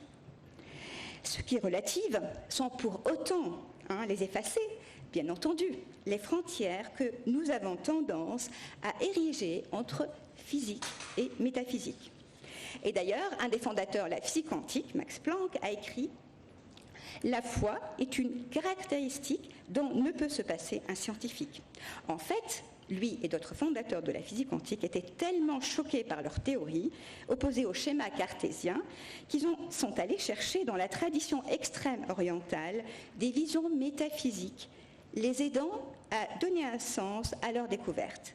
Et comme le disait Eugène Wigner, l'efficacité des mathématiques dans la physique moderne est elle-même déraisonnable. D'où le grand intérêt, selon moi, pour arriver un peu au remède, de mieux faire connaître ce type de paradigme scientifique qu'on appelle nouveau, même s'il date du XXe siècle, du début, dans le monde arabe. Ce serait un antidote à la fois au scientisme matérialiste, tout comme ce que j'appelle le scientisme religieux, qui tend à chosifier le salut. Comme je l'ai déjà mentionné aussi au début de mon exposé, ces paradigmes résonnent avec E et résonnent avec AI, avec les visions postmodernes, que je mets bien au pluriel. Ce serait compliqué de les définir et de les restreindre.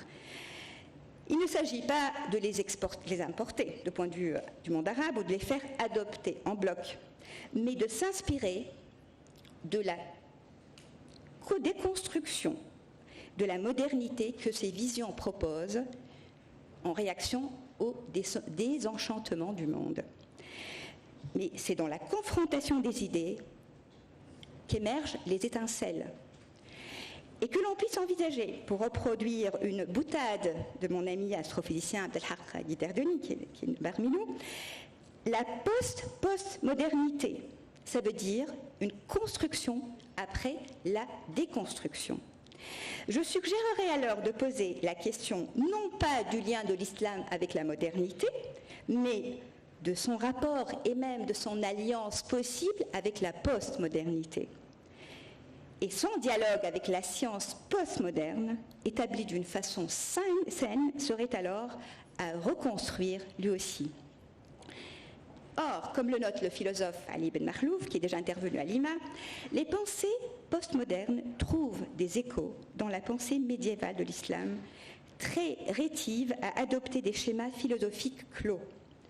Celle-ci, cette philosophie et spiritualité, fut aussi soucieuse de questionner le statut de la vérité et de critiquer la rationalité d'Aristote. Ainsi, le père de la physique, Ibn al-Haytham, qui a critiqué le modèle d'Aristote, le cosmologique, donc au Xe siècle, nous conseille ça fait résonance à ce qui a été dit dans le premier exposé, laisser de côté ses opinions et de ne pas faire confiance aux écrits des anciens, ainsi que de remettre en question nos propres théories à chacune de nos recherches pour éviter de succomber aux préjugés et à la paresse intellectuelle. Fin de citation. Il me semble crucial, comme l'a très bien fait le grand historien des sciences, Rochdi Rached, d'acquérir une connaissance approfondie de cet héritage, épuré des clichés orientalistes ainsi que de nos projections anachroniques. On y trouverait une source d'inspiration pour le dialogue entre science et religion, qu'il ne s'agit évidemment pas de reproduire tel quel, c'est impossible. Mais en particulier, on y relève un schéma d'intégration et de valorisation simultanée de deux types, de deux champs de savoir.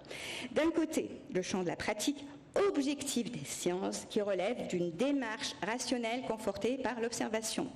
D'autre part, des savoirs où l'importance de l'expérience personnelle ou intime les qualifierait de subjectifs, tels que l'art, la poésie ou la connaissance spirituelle par le cœur et la saveur. Contrairement à une vision binaire que l'on transpose sur notre lecture de l'histoire de cette pensée, les démarches philosophiques et scientifiques avaient très souvent des motivations d'ordre métaphysique. Et les démarches spirituelles intégraient la rationalité, tout en la dépassant. Ainsi, le père de la chimie, je cite que quelques exemples, Jabr ibn Hayyan, était motivé par l'alchimie, alors qu'il a fondé la chimie. Je citerai aussi le grand astronome, cité aussi par Johnston, Nasreddin Tusi du XIIIe siècle, ayant donné un théorème, dérivé un théorème qui n'avait pas d'équivalent chez les Grecs et qui fut utilisé par Copernic avec un schéma identique, reproduisant même les mêmes lettres en arabe traduites en latin. Atoussi fut surtout connu comme un grand théologien, tout en proposant une vision intégrant l'évolution des espèces. Écrivant par exemple que l'être humain est placé sur l'étape moyenne de l'escalier évolutionnaire. D'ailleurs, Ibn Khaldoun aussi parle d'une descendance commune du singe, de l'homme. Et l'intérêt aussi de théologiens ou maîtres spirituels envers la science, qui pouvaient aussi dépasser librement, beaucoup plus facilement que les scientifiques, entre guillemets, la cosmologie d'Aristote. Par exemple, Fakhreddin Razi, au XIIe siècle, conclut « Ne doute de la rotondité de la Terre que celui qui est privé de réflexion ». Ou alors il écrit que Dieu a la puissance infinie, a le pouvoir, la qudra, de créer des milliers de mondes, au-delà de ce monde. Les arguments des philosophes, évidemment, dans l'héritage Platon et Aristote, pour affirmer que le monde est un, sont faibles. C'est cette cosmologie qu'on retrouve aussi dans un livre remarquable, qui n'est pas traduit, je l'ai lu en arabe, d'un saint que j'ai présenté à l'UNESCO une fois, du XXe siècle, Cheikh al-Alawi, qui écrit dans cet ouvrage terminé en 1904, « Ainsi la Terre a 3 mouvements, un sur elle-même, d'où provient l'alternance du jour et de la nuit, un autour du Soleil, d'où provient l'alternance des saisons, et un mouvement accompagnant celui du Soleil. » Ça, c'est qu'un exemple. Sa motivation, bien évidemment, ce n'est pas de fournir une preuve rationnelle de la véracité du Coran qui l'inspire, il a aussi des sources d'inspiration, de la spéculation, ni de ses capacités propres, spirituelles, à anticiper de telles théories. Il s'agit d'exercer le tafakkur fi khalq as-samawati wal ard, la réflexion, sur les signes du livre cosmique et de le contempler comme lieu de théophanie divine. Il nous offre une voie de retrouver du sens dans la recherche de la vérité. Qu'on soit agnostique pratiquant la science ou croyant pratiquant la religion, nous sommes invités à questionner le sens et la portée symbolique et profonde de nos pratiques. Ce qui saurait nous épargner les scléroses qui nous menacent de part et d'autre, et leurs conséquences et de leurs conséquences fâcheuses que je n'ai pas besoin de rappeler. De part et d'autre, nous sommes aussi invités à intégrer, valoriser, respecter tous les modes de connaissance, ou encore mieux, à devenir poète. Car par la beauté de la connaissance, on espère atteindre la connaissance de la beauté avec grand B. Je vous remercie de votre attention.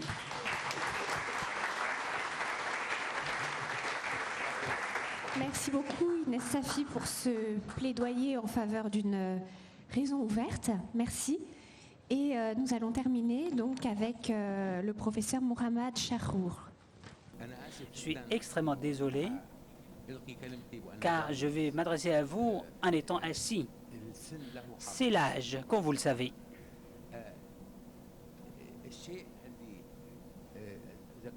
Tout ce qui a été dit par les intervenants en ce qui concerne la relation entre la religion, la culture, la raison, la philosophie, toutes ces relations, tous ces rapports, aujourd'hui ne sont pas posés comme question dans la mentalité collective arabe. La pensée collective arabe a été formée il y a quelques siècles auparavant.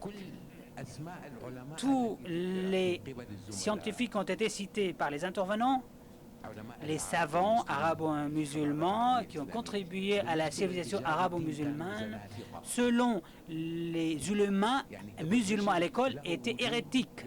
Averroès est très connu en Europe, mais Averroès n'a pas participé à la mentalité, à la création d'une mentalité arabe. Averroès a contribué à l'évolution de la mentalité européenne. Pour vous, Averroès, ça fait partie de votre histoire, mais nous sommes toujours à l'époque de Ghazali dans le monde arabe. Nous sommes arrêtés là. Un deuxième exemple pour confirmer. Prenons l'université Al-Azhar comme une institution et l'autre exemple, Cambridge. Les deux universités ont été créées au même moment, l'université Al-Azhar et Cambridge. Au XIIe siècle, au XIIe siècle ont été créées. Mais regardez les deux universités, comparez-les. Voilà, vous allez comprendre vous-même tout de suite. Les deux institutions ont été créées par des hommes religieux Mais regardons l'évolution de chacune de ces deux universités. Le développement qui a eu lieu, la mission de cette université Al-Azhar, sa mission principale consiste à convaincre le peuple égyptien. Et là, je cite Ash-Shafi'i, le grand savant. À l'époque, la population égyptienne était 2 millions peut-être, pas plus. Donc je reviens. La mission de l'université à l'époque consistait à dire que vous ne devez jamais dépasser ce que dit Ash-Shafi'i à l'époque, pas plus. Mais nous avons en fait chosifié la religion, si j'ose dire. Voilà, personnifié, ou en quelque sorte, la religion. Et ça, c'est une caractéristique d'un cerveau arriéré, ou une mentalité régressive, si j'ose dire. Je prends l'exemple, le livre de Moïse. À l'époque, la mentalité était très primitive. Dieu, à l'époque, aurait dit à Moïse, les peuples à l'époque disaient à Moïse, nous n'allons pas croire tant que nous ne vous voyons pas.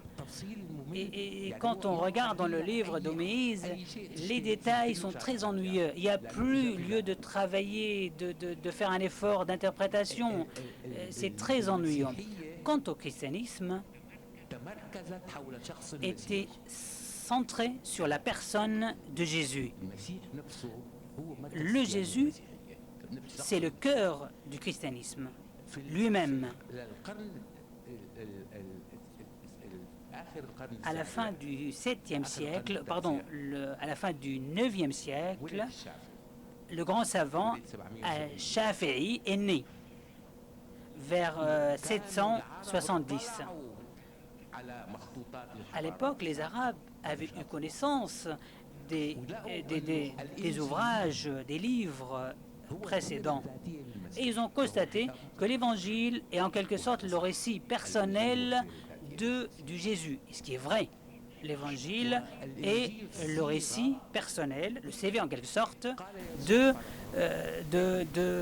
Jésus. Et ça c'est vrai aussi. Ça c'est vrai pour moi. Mais nous, notre prophète, qui est le maître des prophètes, mais lui aussi, ses paroles doivent être révélées, sont révélées, bien sûr. Et là, on est tombé dans le même problème. Donc la religion islamique s'est concentrée, s'est axée sur la vie du prophète, ses compagnons à l'époque du 7e siècle. Donc, c'est tous comme à l'époque de Jésus et ses apôtres. Donc nous avions des centaines, chez les musulmans, des centaines d'apôtres en quelque sorte. Donc nous avons commencé à penser au mode de vie du 7e siècle. Tout ce mode de vie est devenu religieux. Exemple, la tenue vestimentaire est devenue quelque chose de religieux. Le niveau musical, vous savez, le daf, l'espèce de tambour qui était à l'époque permis, mais c'est devenu quelque chose de religieux. Le goût général, tout est devenu religieux en quelque sorte. Donc, au sein de la jurisprudence islamique, il y a 5 points horribles. Donc l'interdit, l'illicite, le devoir, préférable ou non pas préférable. Mais moi, qu'est-ce que vous avez à faire avec moi, monsieur le religieux? Je suis libre de boire ce que je veux. Lorsque je veux boire de l'eau, je suis libre. Qu'est-ce que vous avez à faire là-dedans? Donc, comme je vous ai dit, la pratique quotidienne de la vie est devenue quelque chose de religieux. Mais vous pouvez, par exemple, vous, monsieur le religieux, pouvez me dire ce qui est licite ou illicite. Mais après, tout ce qui est licite, je le fais comme je veux. Vous n'avez pas à me dire, puisque boire l'eau, c'est licite, vous n'avez plus à me dire comment et quand je dois boire de l'eau. C'est quelque chose qui doit être géré par les us et coutumes et les lois. Mais comme je vous ai dit, tous ces détails de la vie quotidienne sont devenus quelque chose de religieux. Et donc nous avons eu beaucoup de pratiques illicites, ou haram comme on dit. Et ça fait partie des raisons qui ont contribué à l'émergence des mouvements d'extrémistes. Donc voilà. À chaque fois, ça a créé chez nous un sentiment de culpabilité. Quoi qu'on fasse, on se sent coupable. Dès qu'on est petit, on grandit, on nous dit toujours c'est haram, donc c'est interdit, c'est illicite. Et du coup, nous avons évolué, développé ce concept de complexe de culpabilité. Donc, nous avons développé cette prison qui nous amène directement vers la mort. Voilà ce qui s'est passé.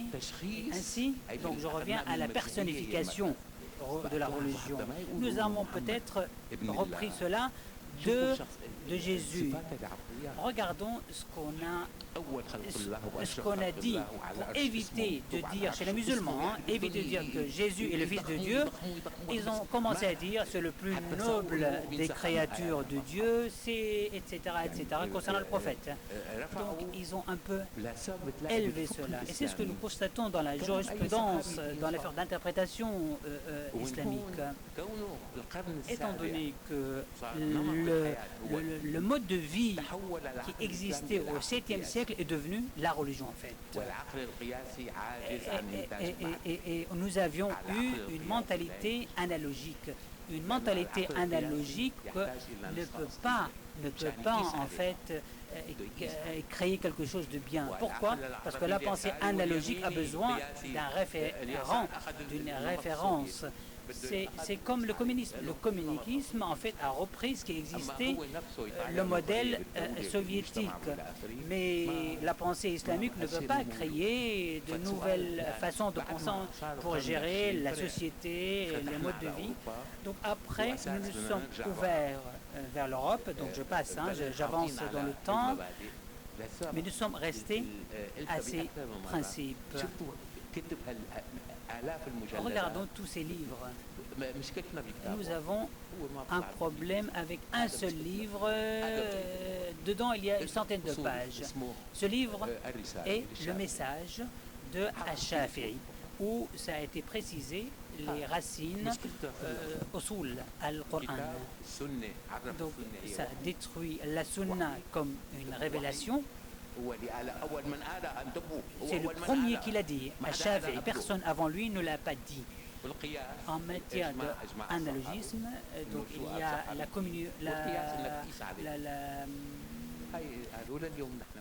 et l'unanimité, des ulémas. Mais nous devons revoir ces principes religieux, s'il vous plaît. C'est ce que je dis ici. Après avoir écrit une dizaine de livres. Dans tous les livres de la jurisprudence, je n'ai rien vu de similaire du Coran. Le Coran n'est pas le centre de l'islam. Je le dis hautement, publiquement. Le Coran n'est pas le centre de l'islam. Pas du tout. Absolument pas. Le livre, c'est pour le Coran pour lire au moment des morts, pour les bénédictions, donc le divorce, le mariage, les punitions. C'est autre chose. C'est absolument autre chose. L'islam, c'est autre chose. Donc, tout ce que j'ai vu, tout ce que j'ai écrit, j'ai rien fait. Tout ce que j'ai déplacé le centre. Vous avez choisi le centre, le Coran. Mais le Dieu, c'est lui l'auteur. Dieu est vivant. Et moi, je suis vivant. Je vais lire avec mes propres yeux. Je ne veux pas lire le Coran avec les yeux des précédents, des aïeux. Je veux lire le livre par mes propres yeux pour voir où est-ce que le Coran a été juste ou pas juste. Et là, je voulais attirer votre attention sur un point. 14 siècles ont passé sans explication. On ne nous a toujours pas expliqué ce qui est écrit, ce qu'on dit maktoub en arabe, ce qui est le destin, ce qui est écrit. Mais pourquoi on dit c'est écrit? Pourquoi c'est écrit le destin ou la destinée?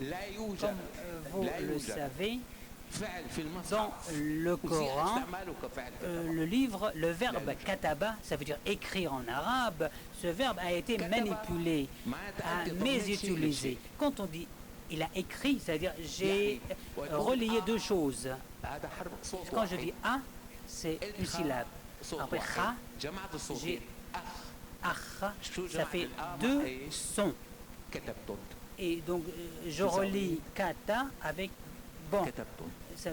J'ai relié, c'est-à-dire j'ai remis deux choses ensemble. Le livre, moi je vis à Paris, en livre, maktabé en arabe ça veut dire bibliothèque. Et dans la bibliothèque, il y a des livres, il y a beaucoup de titres.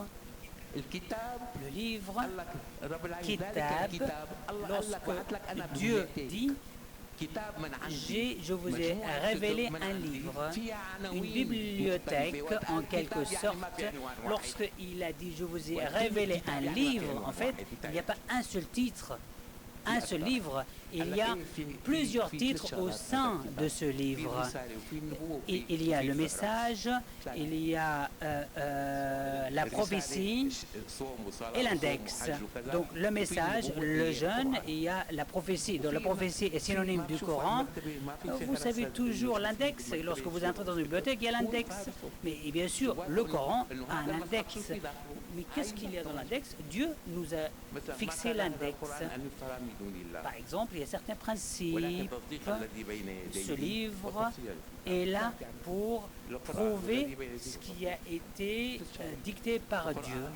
Donc le Coran confirme le message et lorsqu'on croit à ce Coran, ça veut dire c'est l'index. Donc en quelque sorte, Dieu nous explique le contenu de ce livre, qui constitue en quelque sorte une bibliothèque et pas un seul livre. Donc nous sommes arrivés beaucoup plus tard, au XXe siècle. Ces gens-là, ces ulémas, ont assisté aux avancées technologiques scientifiques. Lorsqu'on parle du ramadan, du jeûne, hein, ce n'est pas le Coran, hein, ça n'a rien à voir avec le Coran. Et c'est une question. La prophétie du prophète, Mohammed bin Abdullah, je ne peux pas vous parler de la galaxie, de l'univers ou d'autres choses. La question philosophique la plus importante consiste à dire la théorie du savoir, c'est-à-dire la relation entre l'existence et la perception. La relation entre l'existence et la perception. C'est ça la théorie du savoir, à savoir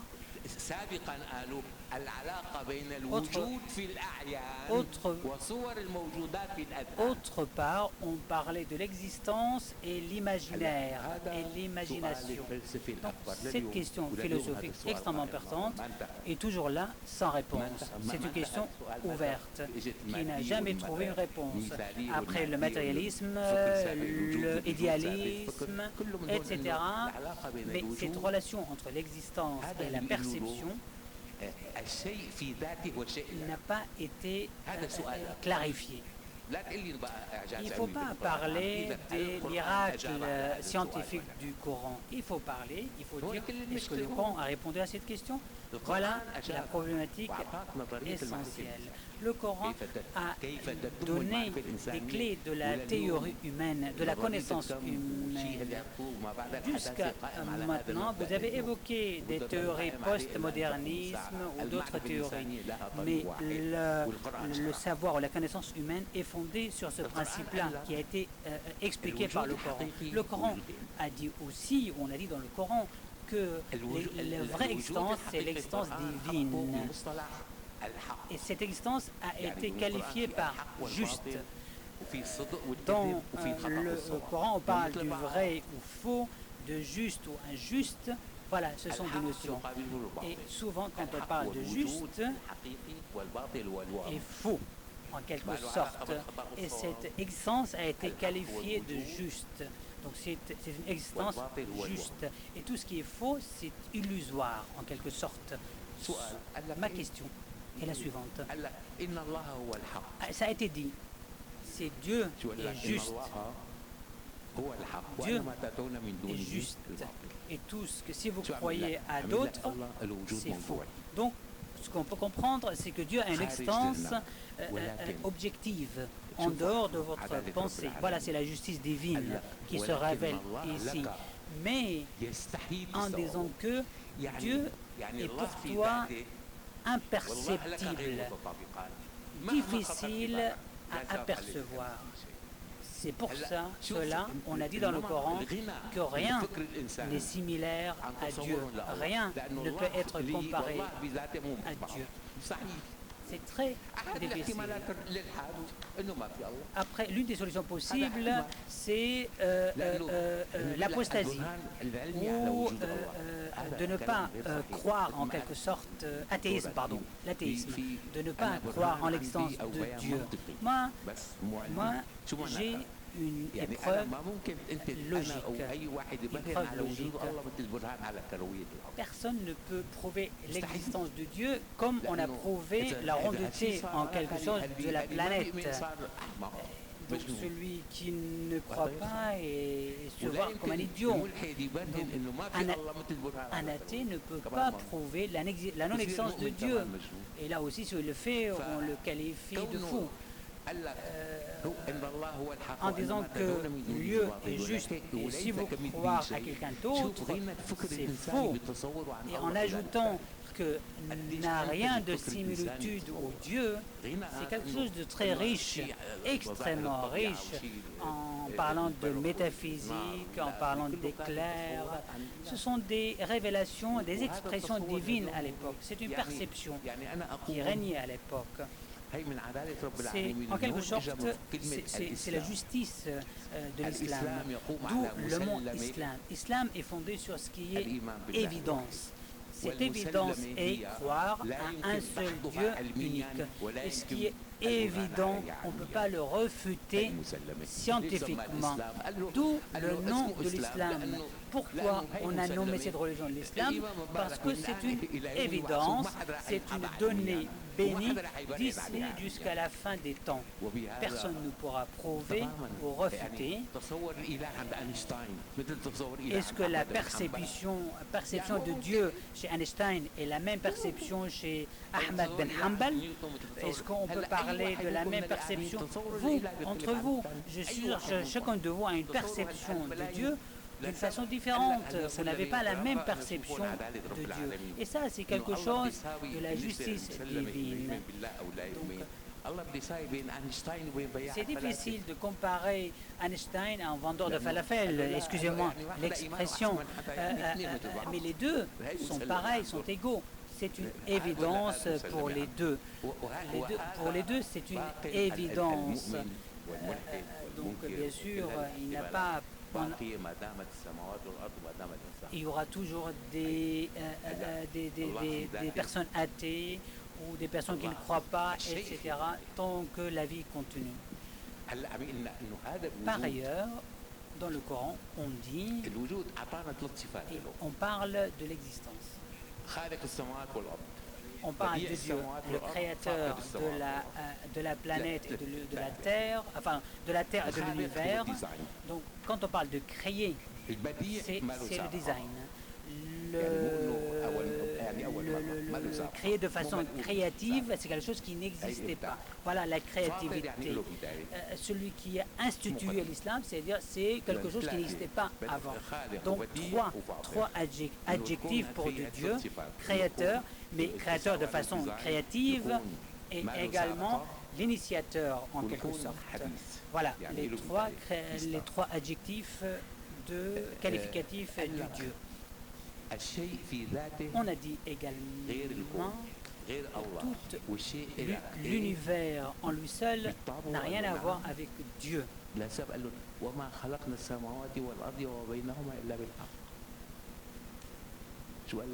le Coran, on a dit également que toute création de la planète et de l'univers est quelque chose de juste, comme il a qualifié tout à l'heure Dieu comme juste. Voilà, le mot juste a été utilisé également. Mais quel est le lien entre ce juste-là et le juste qu'on a utilisé pour qualifier Dieu? Donc Dieu est juste et cette création, ce lien, c'est les paroles de Dieu en quelque sorte. Kalimatullah, c'est non pas la parole de Dieu, les mots, M-O-T-S, les mots de Dieu. Je parle des mots de Dieu. Ça veut dire que Dieu a créé l'univers de néant. En arabe, c'est Adam, en utilisant le D. Dieu a créé le soleil. Le soleil est un mot. Et l'existence, ce sera l'ensemble de ces mots. Il faut étudier ce lien entre les mots et celui qui prononce ces mots. L'existence, ce sont les mots de Dieu et non pas les paroles. Je rectifie, ce ne sont pas les paroles de Dieu, ce sont les mots de Dieu. Les mots de Dieu. Pour que les mots de Dieu soient entendus. C'est le même message qui a été envoyé à Moïse. Jésus, pareil, le verbe, en quelque sorte. Quand on utilise le mot en singulier, ça peut être l'existence ou le mot. Donc, quand on a utilisé le verbe dans le sens, donc comme vous le savez, il y a le verbe ou le mot en quelque sorte et les paroles. Jésus a utilisé ce fut ça a été au début était le verbe et Jésus était le Fils de Dieu. Donc maintenant parlons de cette existence. Cette existence, quel est le mécanisme qui nous permet d'utiliser cette existence? Le mécanisme qui est utilisé toutes les universités du monde. Il y a un seul mécanisme qui a été expliqué tout à l'heure par un collègue.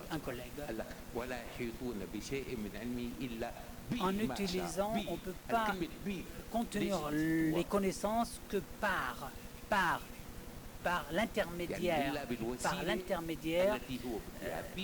avec la volonté de Dieu, ou grâce à la volonté de Dieu, au moyen de la volonté de Dieu.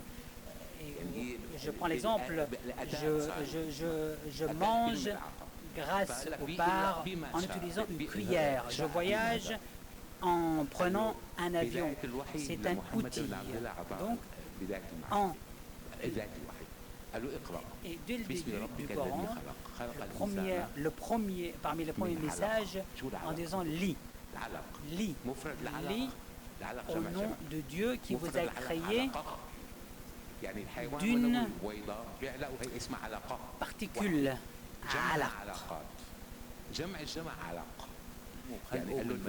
Dieu a été créé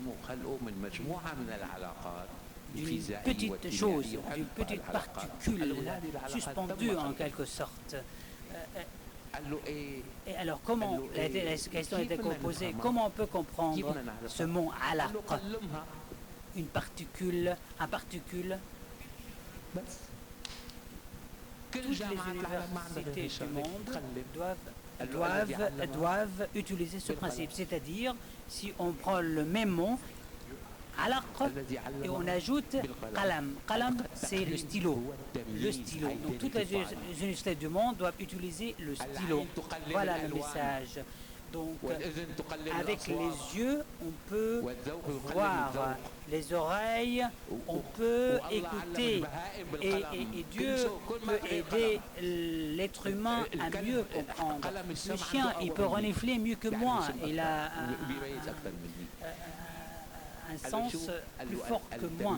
Donc, qalam, c'est très important, qalam stylo. Donc voilà le message de Dieu. Dieu a dit, apprenez, lis, Dieu vous a créé d'un particule suspendu et vous a appris grâce par l'intermédiaire d'un livre, d'un stylo. Voilà. Aujourd'hui, j'invite toutes les universités du monde à utiliser le moyen de stylo pour apprendre. Voilà. La connaissance humaine est centrée sur le qalam, sur le stylo. On ne peut pas négliger, et c'est ce qui a été dit dans le Coran. Le même terme qalam, aqlam, a été utilisé aussi dans le Coran, dans la sourate de Marie. Donc,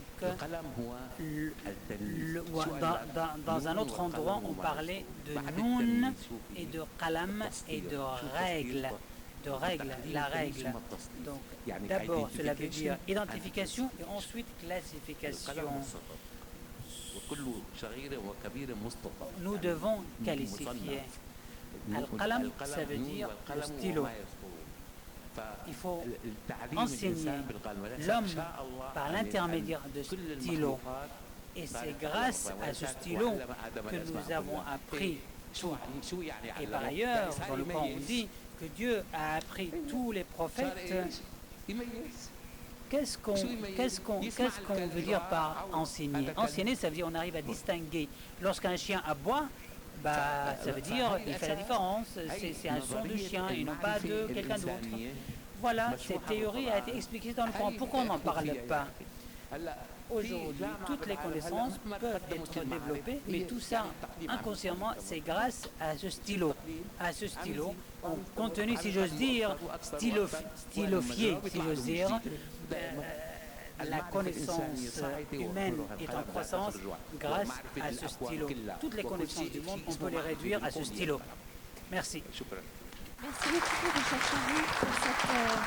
beaucoup, Richard Charron, pour cette invitation à lire le Coran avec nos propres yeux.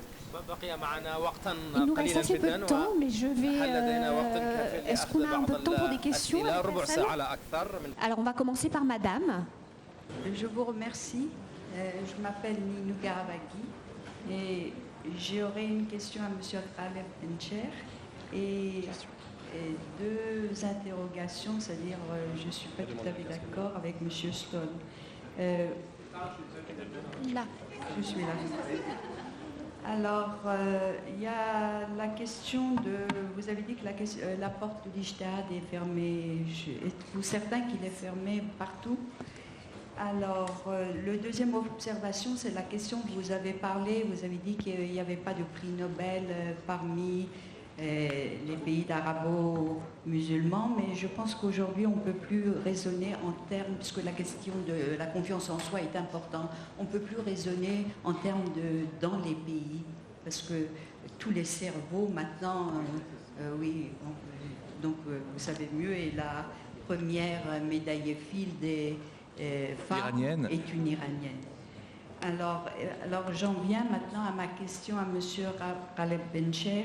J'ai beaucoup apprécié vos trois chantiers et j'ai une interrogation pour le dernier chantier, pour la question de la désacralisation de la violence. Pour moi, c'est vraiment une question fondamentale. Mais vous avez laissé une porte ouverte à la violence légitime qui est reconnue aux États. Alors je me demande si nous ne devrons pas dépasser cette légitimité, parce que si on parle du progrès du genre humain, bon, elle devrait peut-être remettre en cause cette légitimité, parce que les 5 puissances, les 5 membres du Conseil exécutif sont les plus grands vendeurs d'armes. Et voilà, alors je veux savoir, parce que je pense que pour venir à bout de la violence individuelle, il faudrait penser aussi à la violence collective. Je vous remercie. Merci. D'abord, je remercie notre ami qui me pose la question. Ça me donne la possibilité de rendre beaucoup plus explicite ce que je voulais dire. J'ai dit, je suis étonné de croire ou de savoir ou d'entendre que certains pensent qu'il y a une quelconque efficacité à la violence au XXIe siècle. Et j'avais ajouté tout de suite, à supposer par extraordinaire qu'on le pense, au moins qu'elle ne soit pas commanditée par la transcendance, que ce n'est pas Dieu qui la commande. C'était ça l'idée. C'est vrai que dans mon exposé, j'ai ajouté, mais on nous a enseigné, le on étant Max Weber, que l'État est là pour être détenteur, légataire de la violence légitime. Et puis vous me posez la question à propos de la légalité internationale et des membres du Conseil de sécurité. Ma réponse est claire. il n'y a pas de légalité internationale, il n'y a pas de droit international, il n'y a que la réelle politique. Et tant qu'on a le droit de veto, et tant qu'on a 5 États qui détiennent tout, qui décident de tout, eh bien, dans ce cas, la violence de par le monde continuera. Il se trouve qu'il y a 2 thèses parallèles. Il y a une thèse qui dit, depuis les guerres puniques ou les guerres médiques jusqu'à maintenant, il y a une cuirasse, il y a une course effrénée entre la cuirasse et l'épée, et on n'y peut rien. Homo homini lupus, et c'est ainsi, l'homme est un loup pour l'homme. Il y aura toujours la violence est intrinsèque au mode de vie des hommes, et puis malheur aux vaincus, ici vis pacem parabellum, si tu veux la paix, prépare la guerre, et ça sera tout le temps comme ça. Et c'est ce que nous enseigne Trump. Il n'y a pas autre chose. Donc cette thèse est là. Il y en a d'autres qui disent, eh bien non, on ne va pas abdiquer. Dans la longue et lente maturation de l'humanité, petit à petit, eh bien on finira par subsumer cette violence. C'est la thèse, entre autres, d'un certain Stephen Pinker, qui, aussi étonnant que ça puisse l'être, et en dépit de l'esthétisation de la violence chez certains, ou de sa mise en scène, ou de la théâtralisation de la barbarie, de la sauvagerie, eh bien, il y a moins de violence en proportion que ce qu'il y avait à travers l'histoire. Et ça donne du crédit à ceux qui disent que petit à petit, on s'achemine, et avec le temps, bien entendu, vers, sinon l'éradication totale de la violence, mais vers le triomphe des valeurs éthiques, vers le triomphe du droit, de régler les conflits entre les hommes par la parole, mais pas par les armes, par le dialogue, etc. Bon, de nos jours, est-ce que ma religion est faite là-dessus? Je dois vous dire qu'elle n'est pas encore faite. Tantôt j'oscille entre, eh bien hélas, nous subissons la violence, et tantôt je dis non, il ne faut pas abdiquer, continuer à croire qu'à un moment donné, on finira par la subsumer. Merci. Alors Jean Stone, juste brièvement, 2 choses. Premièrement, oui, Inès l'a très bien dit, bien sûr, il faut tenir compte de la fuite des cerveaux quand on fait les calculs. Ça, je suis entièrement d'accord. Mais si vous prenez un grand spécialiste pakistanais du monde musulman comme Zardar, par exemple, il vous expliquera en long, en large et en détail qu'il y a quand même un sérieux problème. Je vous renvoie aussi à Islam et Science, cet ouvrage Nidal Yessoum. Maintenant, la solution. Il y a aujourd'hui même, donc je l'ai reçu il y a 1 heure, donc je ne l'ai pas encore lu, mais j'ai lu des articles de ce Noureddin Boukrout dans le Soir d'Algérie. Vous avez ce livre « Islam, la dernière chance. Pourquoi, comment et que réformer dans l'islam ?» C'est un interview de Noureddin Boukrout que certains d'entre vous doivent bien connaître par mon grand ami Saïd Branin, qui est le fondateur du plus grand site musulman francophone au monde, comme vous le savez, Oumma.com. Donc voilà, et vous avez ce genre de choses sur la table. Vous avez Mohamed Charour avec sa réforme à lui. Quels sont les problèmes? Le problème, je dis en une phrase, tel que je le vois en tant qu'observateur extérieur, c'est que les littéralistes, fondamentalistes, salafistes, appelez-le comme vous le voulez, ils sont unis. C'est facile, ils ont une seule pensée. Donc il y a peut-être des luttes d'influence, mais ils ont la même pensée. Le problème, c'est que la réforme de l'islam, il y en a autant, si vous voulez, quasiment que d'individus. Et chacun a une bonne raison. Donc l'idée, c'est comment on allie tout ça. Si on n'arrive pas à faire cette alliance-là, et c'est très difficile, à mon modeste niveau à moi, et en tant que personne extérieure à l'islam, j'essaie de le faire justement, mais en gros, en une phrase, il faut arriver à allier un courant que j'appellerais néo-moutazilite à un courant que j'appelle un courant soufi. Et c'est le plus difficile, parce que d'un côté vous avez les néo-moutazilites rationnels en quelque sorte, et vous avez un courant d'islam soufi mystique. Et si on n'arrive pas, et on peut le faire, mais à allier ces 2 pôles-là, on pèsera jamais assez contre le cœur du système fondamentaliste. Aujourd'hui, vous avez eu un plateau, je reprendrai d'autres termes, vous avez la moitié des gens sur ce plateau étaient modernes, je ne ferai pas de désignation, et la moitié étaient, sur la belle expression d'Inès, des post-postmodernes. Eh bien, il faut arriver à allier les post-postmodernes et les modernes, parce que c'est ça le problème. En Algérie, j'ai fait un bouquin qui s'appelle Au-delà de Darwin. Eh bien, quand on me l'a présenté, on m'a dit, nous en Algérie, on est en deçà de Darwin. Il faudrait déjà qu'on arrive à Darwin. Oui, sauf qu'en France, je me bats pour aller au-delà de Darwin. Et en Algérie, certains ne sont pas encore arrivés à Darwin. Donc il faut arriver à allier, si vous voulez, c'est ça, post-moderne et moderne. Et c'est tout le problème dans l'islam. Les post-modernes et les modernes dans l'islam. Si on y arrive, on peut faire quelque chose, mais c'est pas facile. Voilà. Merci beaucoup à toutes et à tous. Vous pourrez peut-être retrouver nos intervenants à l'issue de ce débat. N'hésitez pas à rester pour la seconde table ronde. Et merci pour votre écoute et merci surtout à nos intervenants. Bonne soirée.